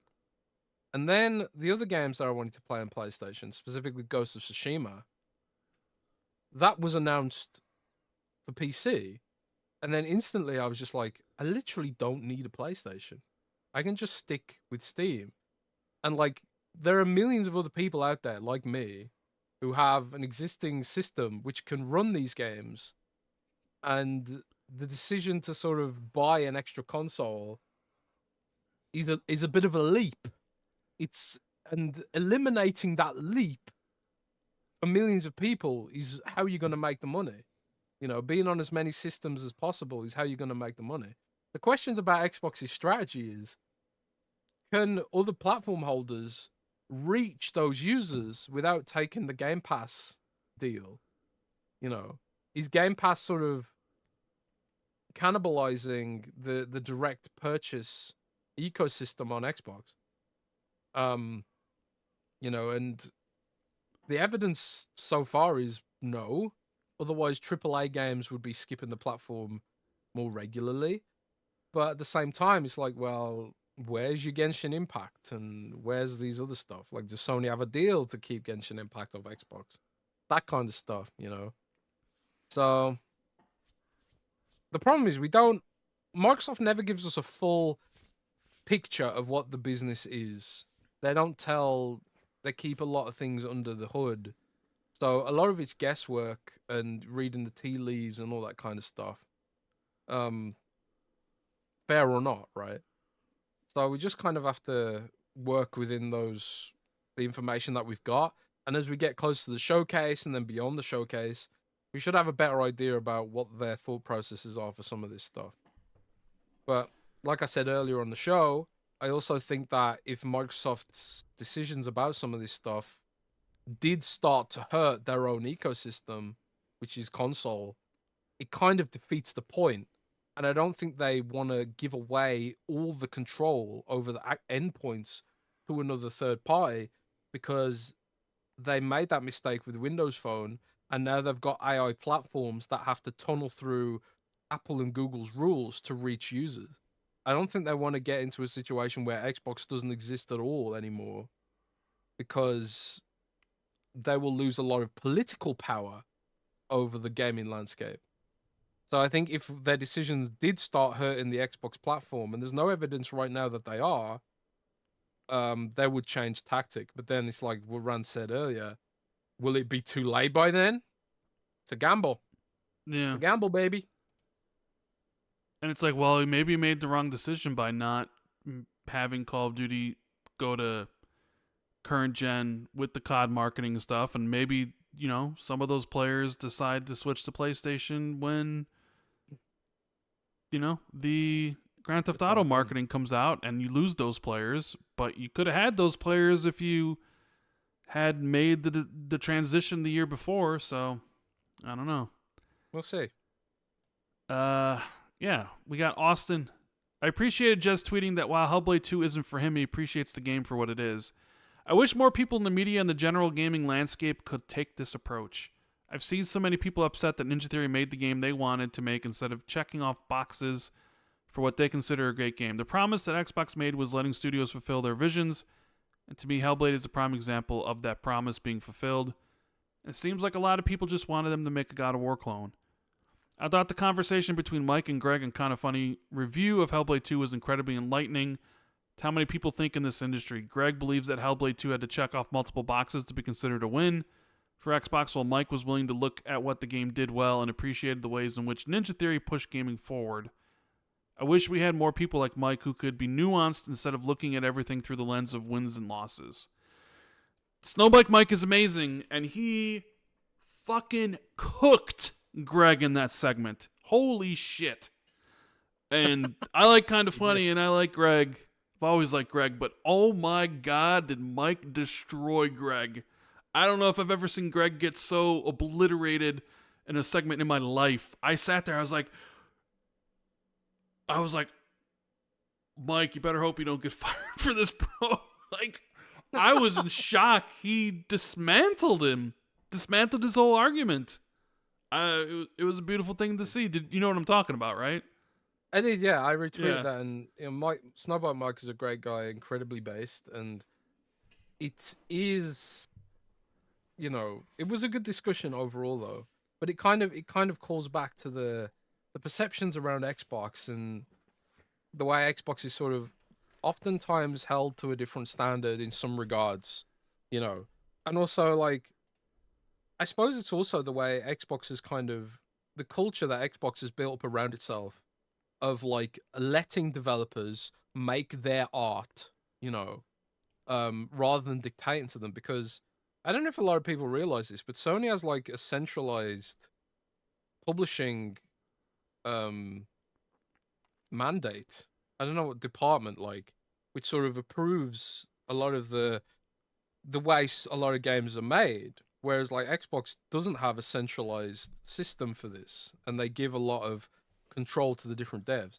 Now you can say that you can argue the merits of both systems, you know, and I think like Sony's culture has led to this sort of this criticism of like, oh, every game's sad dad, over the shoulder, third person action game. But it works for them. You know, a lot of people seem to want that, and a lot of people are lamenting that Hellblade isn't more like that. But Microsoft has taken a different approach where they will greenlight a Pentiment and they will let devs try experimental stuff like a Grounded or like even like you know, whatever else, you know. What's I can't remember that Ninja Theory game you were talking about earlier. What game? Devil May The Cry? MOBA game. No, the MOBA Oh, game. Bleeding Ah, Edge. what's it? Bleeding Edge, yeah. Like allowing the devs to make just little projects like that. And I remember interviewing the game director for Bleeding Edge and talking about how small the team was and all that kind of stuff. It was just sort of fancy little game they wanted to make, and I had a decent amount of fun with that game. You know, the mind control ability was absolutely hilarious. Like you could mind control someone and throw them in the lava. You know, and the game had something to it, but you can also say that like there was clearly no demand for that game. Maybe it would have been better if you know someone at Microsoft was yelling at everyone like this game's not going to sell, you're wasting your time, you know. But maybe sometimes it's not about making money. Maybe sometimes it is about the art. And that's the contention. That's the conflict that video games often bring to the table. It's like where does the art end and where does the economics begin? Or where does the art end and where does the technology begin? And how important is entertainment in art? It's like a centuries old discussion about the value of art. You know, I just that art piece about the dude who duct tape a banana to a wall, and then like people were coming into the art gallery admiring it, and like, oh, this is an interesting art piece. The fact that people were admiring the banana with duct tape on the wall made it art, apparently. But art means something different to everyone as well. Like, it's a really subjective discussion, so it's a fun discussion to have. I just, at the end of the day, I just hope that it actually works from a financial perspective, because at the end of the day, all this stuff costs money. They have to get paid. They have to keep the lights on. They have to. That's the bottom line, isn't it? And Mm. at what point do you have to compromise your art to make a living? And I think that's a discussion that, um, you know, Ninja Theory might end up having with itself if Hellblade 2 ends up being so unprofitable because of how much time they spent on it and how much money they put into it. They might have a discussion with themselves about how can we make this more appealing from a business perspective, and like how far will Microsoft let their studios go to essentially just make art and not make money, because Microsoft is a business, and at the end of the day they're not an art house, you know. So Right. there's that contention too. Chiefman says, if Microsoft were to acquire Valve, would they keep the Steam Deck as their de facto handheld, rebrand it as an Xbox handheld, or kill the deck and make an Xbox handheld that is Steam and sell it on Steam Store alongside other retailers? Well, they're not going to acquire Valve, but okay, we'll do a hypothetical. Let's say they do. Um, what do you think, Jez? Did they kill the Steam Deck? Rebrand it as an Xbox thing? Or have it their own Xbox thing while also doing the Steam Deck? It's a really that's a interesting question. It's kind of interesting. I think Microsoft will probably keep the Steam Deck because having its claws in Linux is probably like something within Microsoft um interests. You know, they've invested quite a lot in Linux in recent years. The sort of because a lot of people are sort of exploring Linux as an alternative to Windows, as Microsoft keeps putting ads in Windows, and now they've got this whole recall thing. Did you read about this, Rand? This recall stuff with Windows this week? Yeah, I saw some of it. So like Microsoft created a panic because like the AI version of Windows, which is coming, will constantly watch everything you're doing. So you can ask it, "What was I doing yesterday?" And then it'll recall for you. Like it replaces your memory because it's constantly watching everything you do. It's only on like the next. You have to opt into it. Like it's not on by default. When you're setting up the Windows PC, it says, "Do you want this feature?" And you can just say, "No, I don't want this feature," and then it's turned off. But people think it's creepy, and they're like, "Well, I'm gonna get a Linux system instead," you know. So I think like it'd be funny if Microsoft did end up owning the only viable Linux gaming platform and Proton and the technology there, you know. I don't know if Proton's open source. I'm not that familiar with all that stuff, but I think Microsoft probably would keep developing Steam as it is and the Steam Deck, and then keep its own thing on the side as well. I don't think they'd unify that. I think they'd keep separate things for separate audiences potentially. Which is why I think like they'll keep BattleNet and Xbox separate potentially as well. I don't know if that's a mistake or not, but it's not going to happen anyway. Yeah, that's true. Dan, he says, I guess my question is whether you guys think we will see at this conference the message about their continued evolving publishing aspirations, the multiplat, and more importantly, why long-term Xbox fans should be excited about this direction. I want them to be able to communicate to someone like me who has owned every Xbox why I should be excited they're bringing games to other platforms. I don't know if that's something they will address. I'm not sure how they actually fit that in, honestly. Because you're going to have a whole bunch of new people tuning in. I don't know.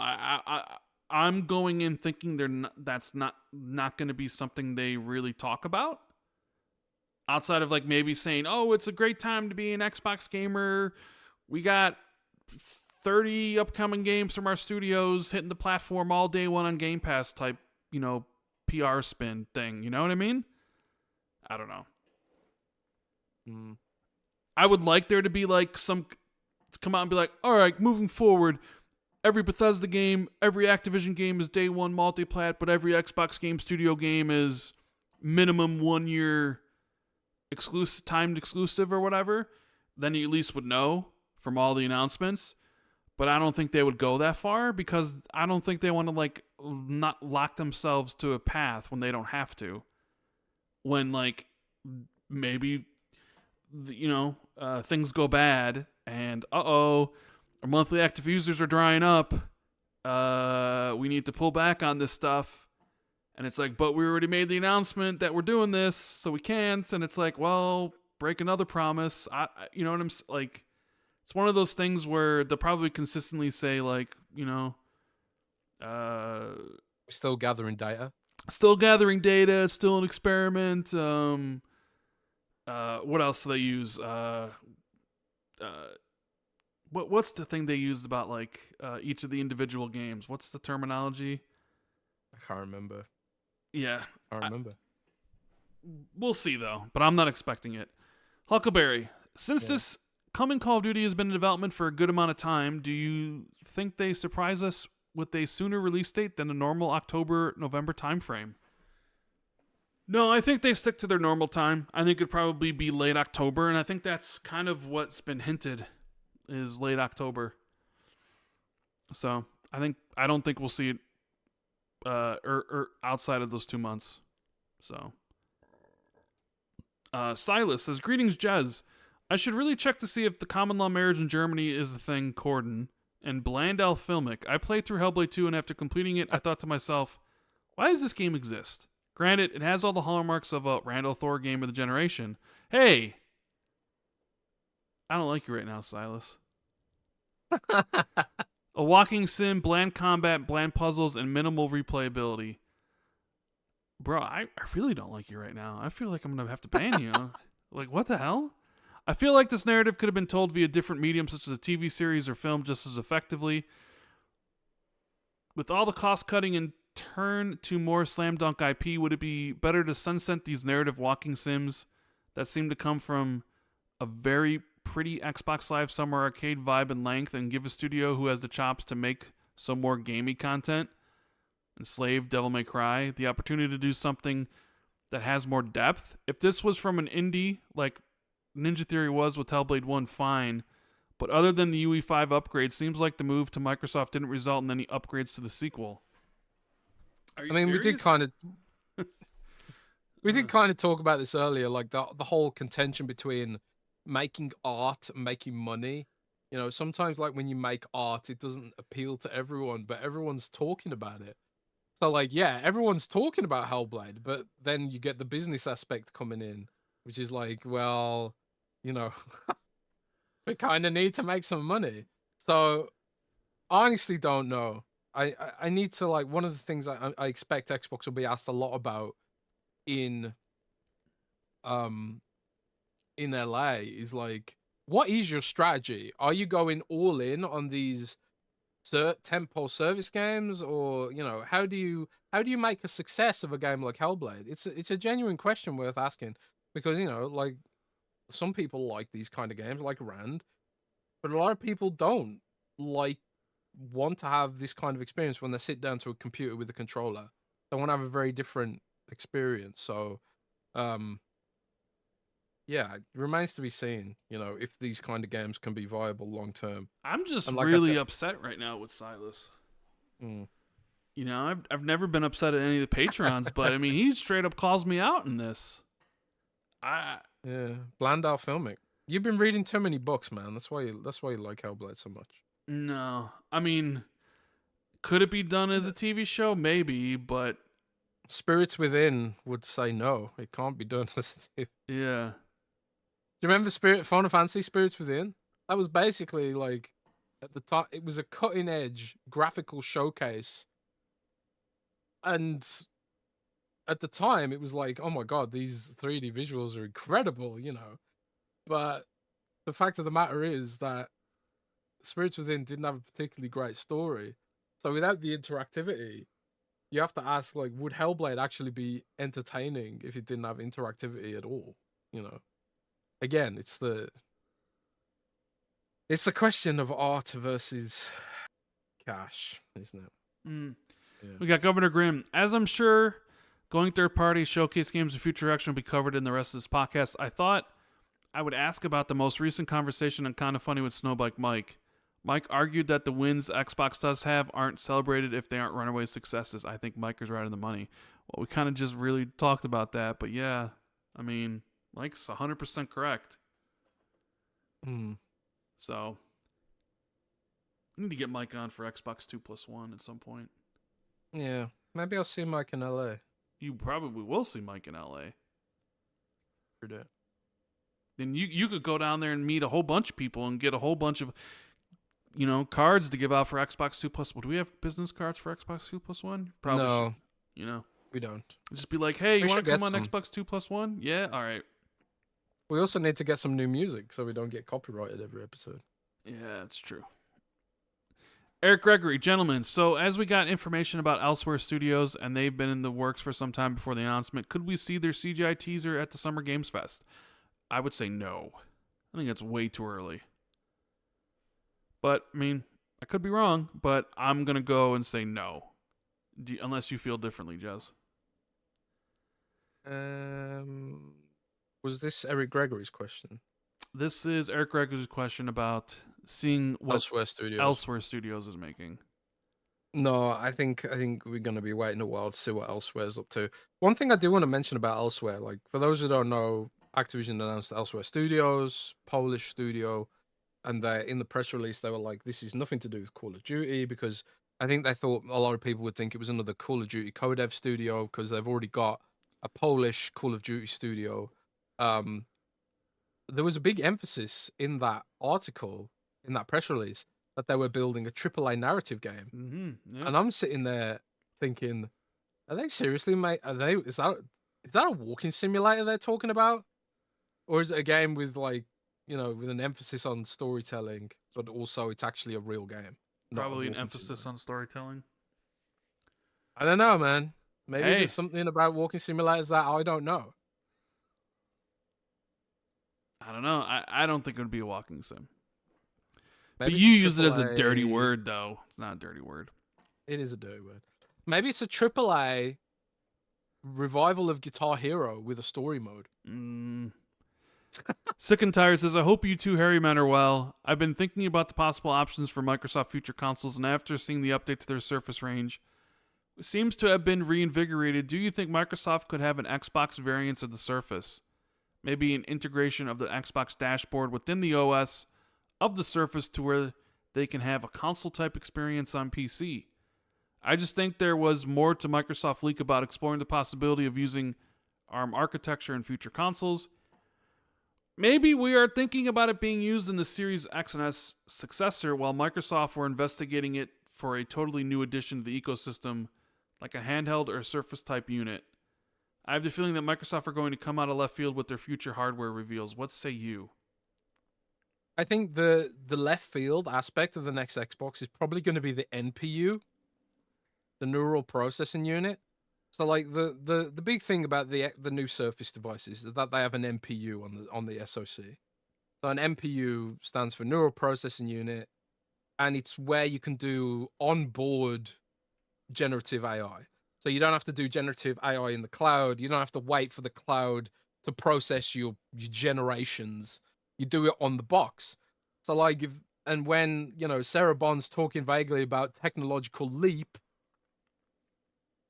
it doesn't sound to me like she's talking about power, because a lot of people don't even have 4K right now. A lot of people are still on 1080p.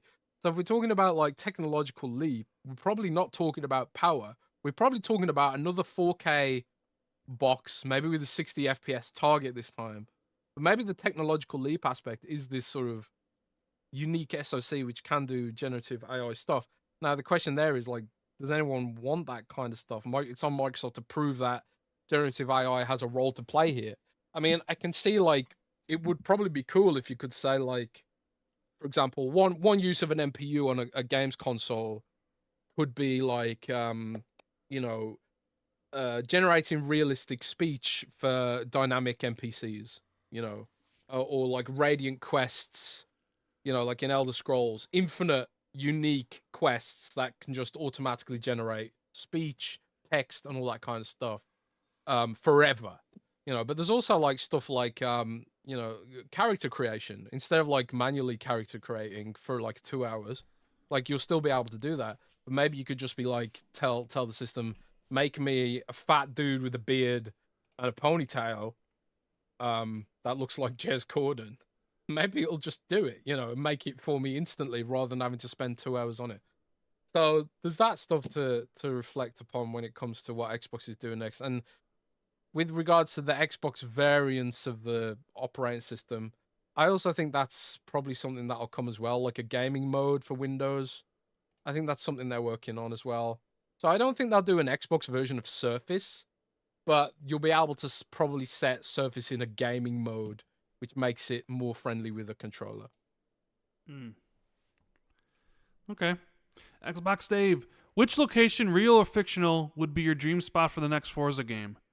Forza Horizon game, hopefully to be announced soon. I mean, I think Japan. everybody wants it to be Japan. Yeah. Parker Petrov, hello, Jez and Rand. The usual unfounded doom and gloom has been spreading across the Xbox community as of late.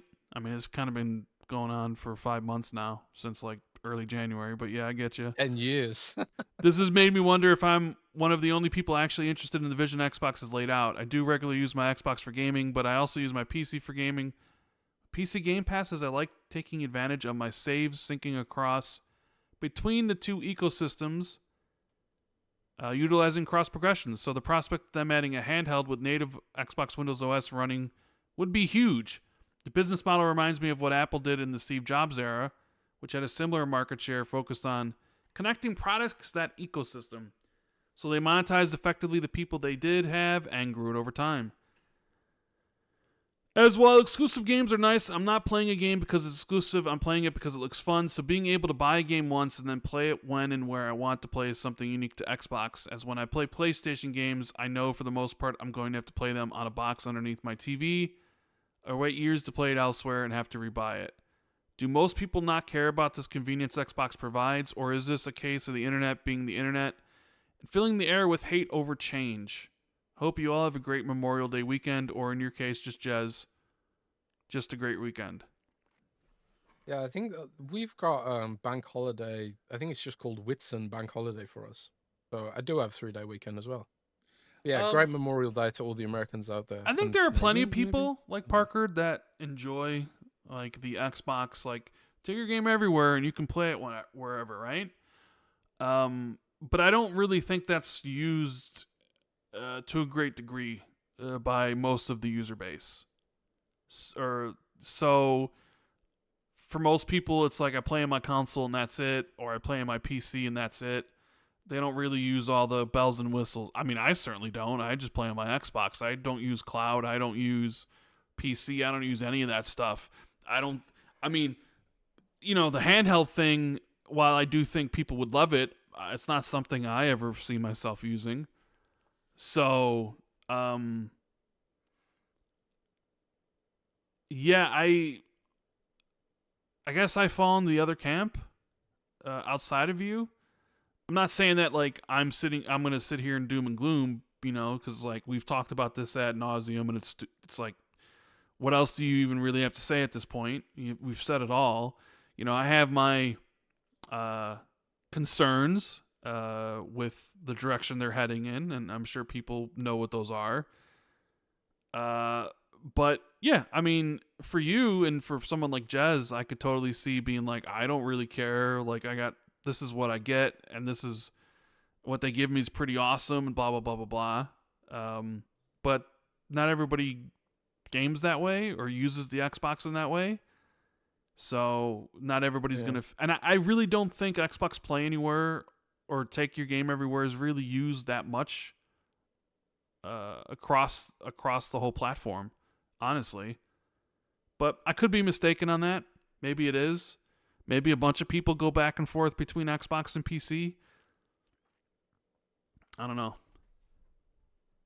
But I think I said when Cog and Colt were here that it's hard to sometimes to sift between online people with legitimate concerns and criticisms and the people who are overblowing everything with their hot takes and the ridiculousness, or the grifters grifting in the one way who are like loving all this, and the people just losing their... It's hard to sift through all that and being like, are you actually really, really concerned about this? And have you actually care about the platform, and have you used the platform in any meaningful way? It's sometimes difficult to parse through what's real fans with real concerns versus just engagement farming bullshit on social media. You know what I mean?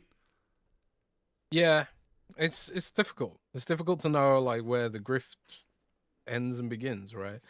But I am someone who...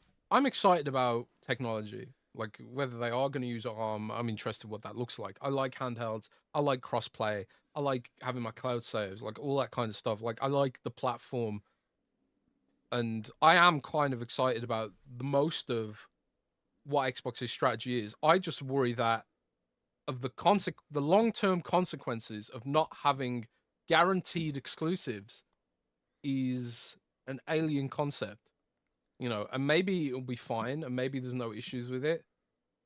And I think like it, just when you extrapolate, what's happened in the past when, companies sort of lose their luster with console is that developer support bottoms out, and then you end up in a death spiral. And I don't want that to happen because I have hundreds and hundreds of games digitally locked to this platform, And if the platform went away, I would lose all those games, and I would lose all those save files. So I need Microsoft to really prove that this strategy is not going to lead to that potentiality before I can be fully excited with it. But For the most part, yeah. I'm excited about the tech and the direction and the games that are coming. There's just so many great games that I'm interested in. And whether they're multiplat or not doesn't bother me. It's the consequences of going multiplat that bothers me. But I'm very much in a wait and see mode right now. So we'll see. Yeah. Someone sent me a screenshot that says Hellblade 2 is the #1 game on the Xbox store. Players or sold? Like, most played on the Xbox store. Joaquin sent that to me. So I told him it's on Steam, on Game Pass. Sorry. Yeah, but more played than Call of Duty and Fortnite. I mean, huh? What? That's interesting. That's interesting. No, it's because I told him that that because it's a screenshot of the store, but it's in a different language. I told him each store has their own list of most played games, right? All right. So I was like, maybe it's a very based region that doesn't like Fortnite. I'm gonna check the German store. I'm checking the U.S. store right now. I don't see Hellblade anywhere. Oof. Yeah, I don't see Hellblade in the top 50. So. Yeah, Hellblade's behind Redfall and Hi-Fi Rush on Steam as well for concurrent users. For maximum concurrent users. It's just exactly it. It's like well and truly, it's like, is there an appetite for this type of game? You know, we don't know really. Mm-hmm. All right. Let's see what else we got here. We have let's see, where's the question here? Let's scroll past it. Okay, so in Germany, oh no, that's Hellblade 1. So that's strange. On the German store, Hellblade 1 is the 5th most purchased game right now. And maybe that's because it's on sale. It's 20% off. Am I looking at this wrong somehow? I can't be right. I don't know. I'm just going to go to most played. So most played is... Hellblade's nowhere on most played. Can't find it. Yeah, it's not even in the top 50. Far Cry 6. We got Ford Brand says, "What's up, gentlemen? Happy Friday." And instead of asking an Xbox Doom and Gloom question, I wanted to ask a Fallout related question. Which faction would you join in the Fallout universe? I myself am stuck between the Brotherhood of Steel or the Tunnel Snakes. Have a great weekend, guys, and happy gaming. Jez, which one are you picking? Tunnel Snakes rule. Tunnel Snakes? You're a Tunnel Snake? Nah, not Tunnel Snake. Good question, man.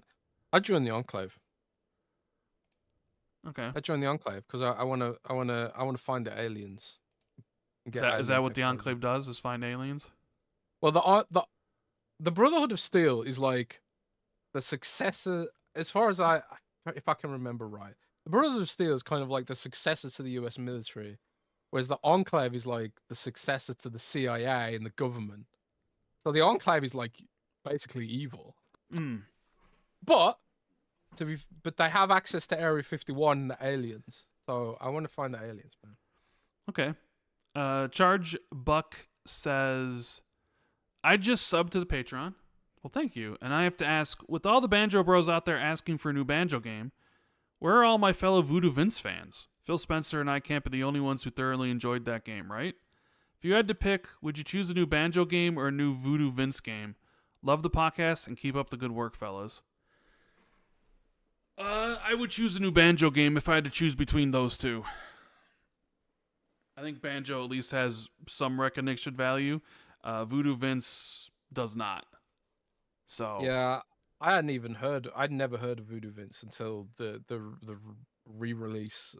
So it has to be Banjo. Banjo's in Smash Brothers and stuff. But thank you so much to subscribing to the Patreon. What do you think? Do you think Xbox is going to reveal a fan favorite? Like, people have asked for a new Banjo and like a new Killer Instinct. Do you think we see one of those this year where it's like, all right, we hear you guys are upset about some of our stuff, but hey, look over here at this nice shiny new thing you guys have all wanted. It's not, do they? I mean, I hope so. I really do want. I really do want to see Xbox throw the core fans a bone in some way. You know, If which one would you do, Banjo or Killer Instinct 2? Which one both. would do?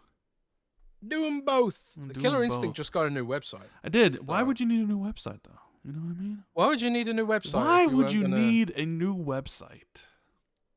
Yes. Come on, everyone knows Killer Instinct 2 is happening. Yeah, of course it is. It's just a matter of how far away it is. Yeah. Let him cook, man. Iron Let him Galaxy. cook. Let him cook. Sewing Shade says, based on speculation or what the two of you have heard, how integrated will future releases of brand new titles on other platforms like Doom: The Dark Ages be into the Xbox ecosystem? I hope it's substantial, with access to profiles, friends, achievements, etc., as I see this as the key to keeping the Xbox platform alive indefinitely, albeit in hardware-agnostic form. Thanks and be well. Well, one of the things that I've heard, and I think we talked about this with Jeff Grubb on my channel on Xbox 2+1 a couple of weeks ago, is that there is a platform being developed called Project Roseway, which would be exactly what you're saying here, which is basically like it's like an overlay. If I'm understanding it correctly, it's kind of like an overlay, profiles, friends, achievements for Xbox games that are on other platforms, and it kind of ties into what Sarah Bond was saying previously about Xbox being on every screen, and the Xbox ecosystem being on every screen, and it's potentially through integrations like this, similar to BattleNet, because BattleNet has this. Every Blizzard game is a BattleNet game, and I can see my friends list, my BattleNet friends list. I can see what they're playing, even though on the platforms, and I think like Xbox is kind of extending that out with this Roseway platform.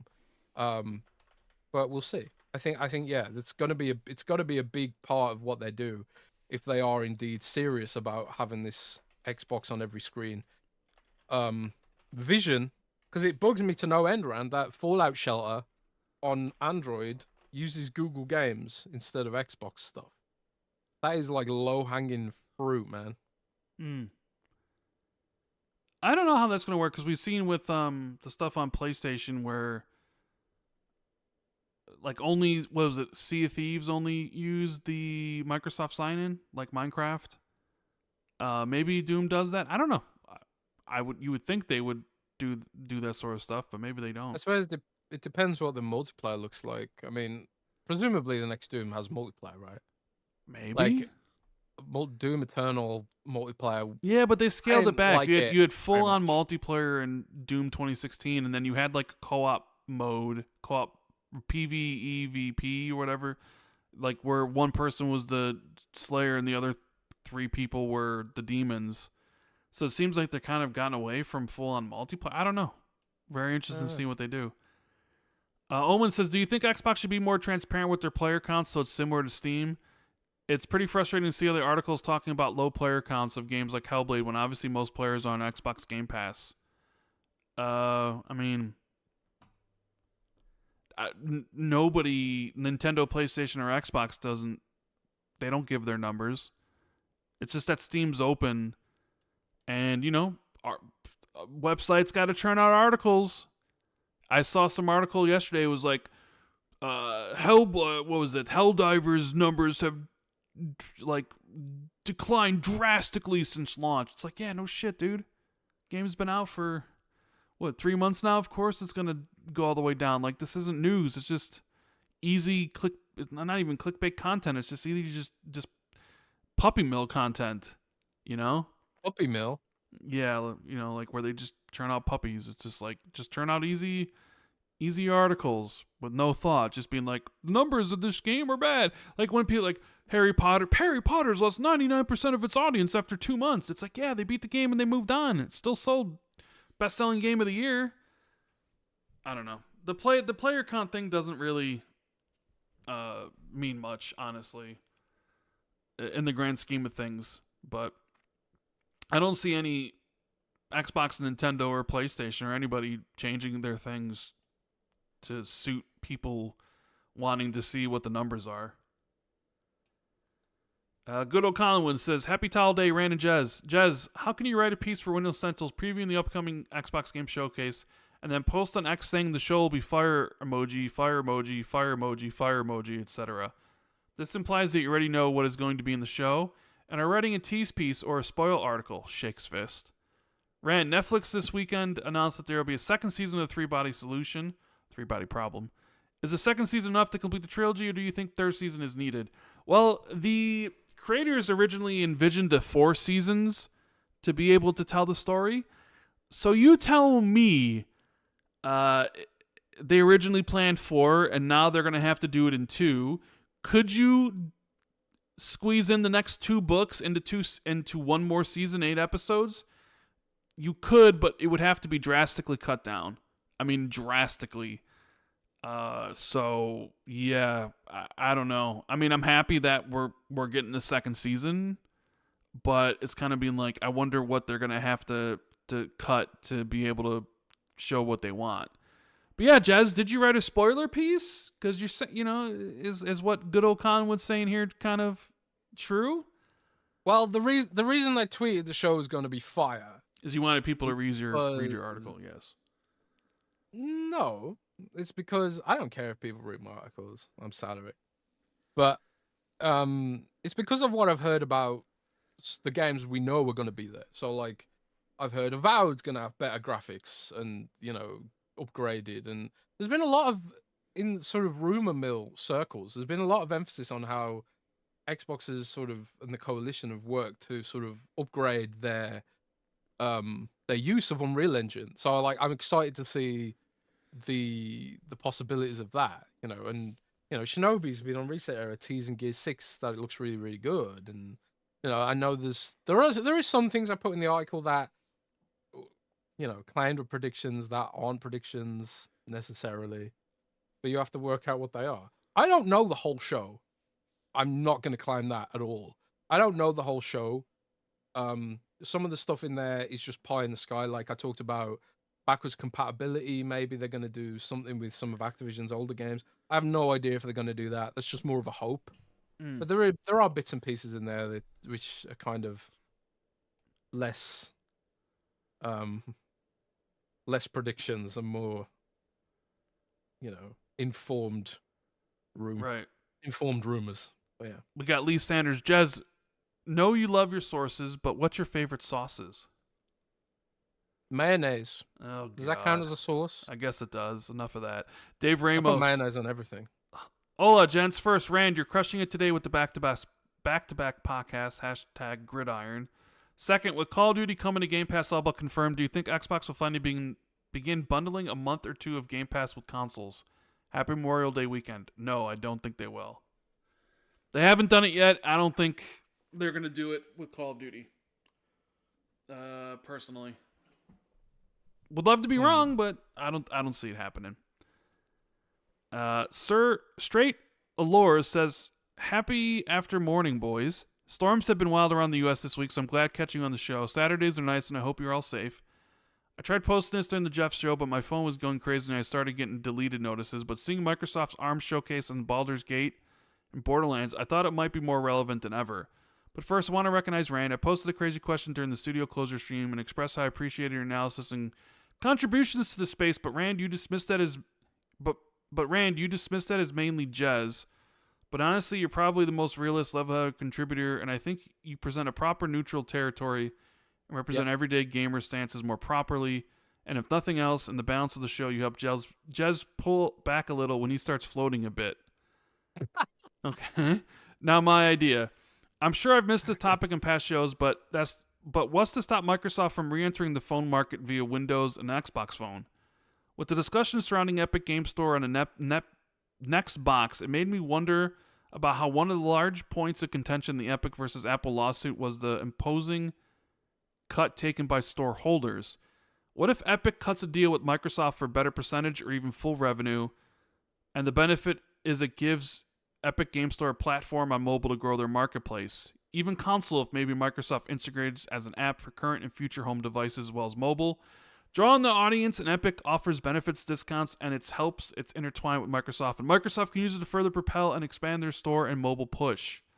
Everyone always has a spot in their pocket for a phone, and maybe Microsoft could profit more from a device that's cheaper than competition but not console low, Plus, if it offers access to modern games, maybe that could be enough for significant groups or casuals. Look how much the Swiss sells. And so they won't invest in competing home platforms, establishing this as their ecosystem. As infrastructure improves, it could be a good for mobile multiplayer, even future cloud or download options with local play. Seeing the performance Apple has been able to achieve, I feel Xbox could provide at least permanent results with modern games and maybe attachable remotes. Maybe a dock for home TV use with maybe some kind of boost for those who want it. But at that point, maybe they'd be better off keeping a home device as a preferred configuration so people don't have to use their phone, but the option would be there for those who want the dock anyways. Devices to enhance gaming lifestyle that isn't compressed into the normal gaming box. What do you think? What do you think, Jez? Well, that's a because I think the multifaceted idea of question. Microsoft re-entering the phone market is 0%. I think what you might see happen longer term is that ARM processors get so small and so powerful that it just becomes like the whole concept of having a phone platform starts becoming redundant. Maybe cloud platforms become so potent that Microsoft could just stream Windows to a rectangle in your pocket, and it doesn't need any local compute whatsoever, and that Windows can adapt more cleverly to different size form factors, and that we just end up reaching this singularity of technology, which is why content is so important. Because if the platforms don't matter, because all apps are adaptive to different size screens, or maybe the operating system itself is adaptive to different form factors and screen sizes and screen types, whether it's a gaming handheld or a phone or a tablet or a laptop or a desktop, then it kind of becomes redundant about where you access your games and stuff. And we've already seen this happen with mobile. Like, no mobile gamer really cares what phone they're gaming on. It's all about the content, it's all about the game. And I think, like, even if Microsoft was to eventually try and make a small form factor PC that you could conflate with being a phone, that was powered by progressive web apps and stuff like that, I personally think they should do it. Make it like AI focused, put an NPU on there, and they could do something unique in that space. But I think Microsoft just failed so many times to build those kind of devices that they'd be too afraid to even do something that bold again, potentially. But they might not even need to. It could just get to a point where the whole concept of having a phone is redundant, and really what you have is just a screen connected to the internet, and you just stream whatever content you want to it. Maybe it's all just go in that direction. Maybe we'll all have brain implants like Yeah, there Elon is that. Musk's. There is that. Did you read about? Did you read about Elon Musk's Yeah, brain like implant? that one guy who just like, what does he only play, like Slay the Spire or something? He Right? plays Slay the Spire and Civ, but apparently the brain implants disconnected inside his brain Oh now, no. and it doesn't work anymore. Hmm. So that's a bit scary. Yeah. I mean, who knows how the phone thing's gonna progress, but I don't see any new entry into the phone market because you kind of have to spend so much money, and you're probably not going to get anything back. You're not going to claw any of that market share away from Android or iOS. It would have to be something completely new, like some sort of device that nobody's even thinking of right now that completely changes the way, the way that mobile phones changed everything. But yeah, I don't know. I mean, these are all great things. I really I don't think have an answer to a lot of them, so I have no if they idea. if they ever did get back in the phone space, it wouldn't be through gaming. It'd be through artificial intelligence. And I don't think it'd be a phone.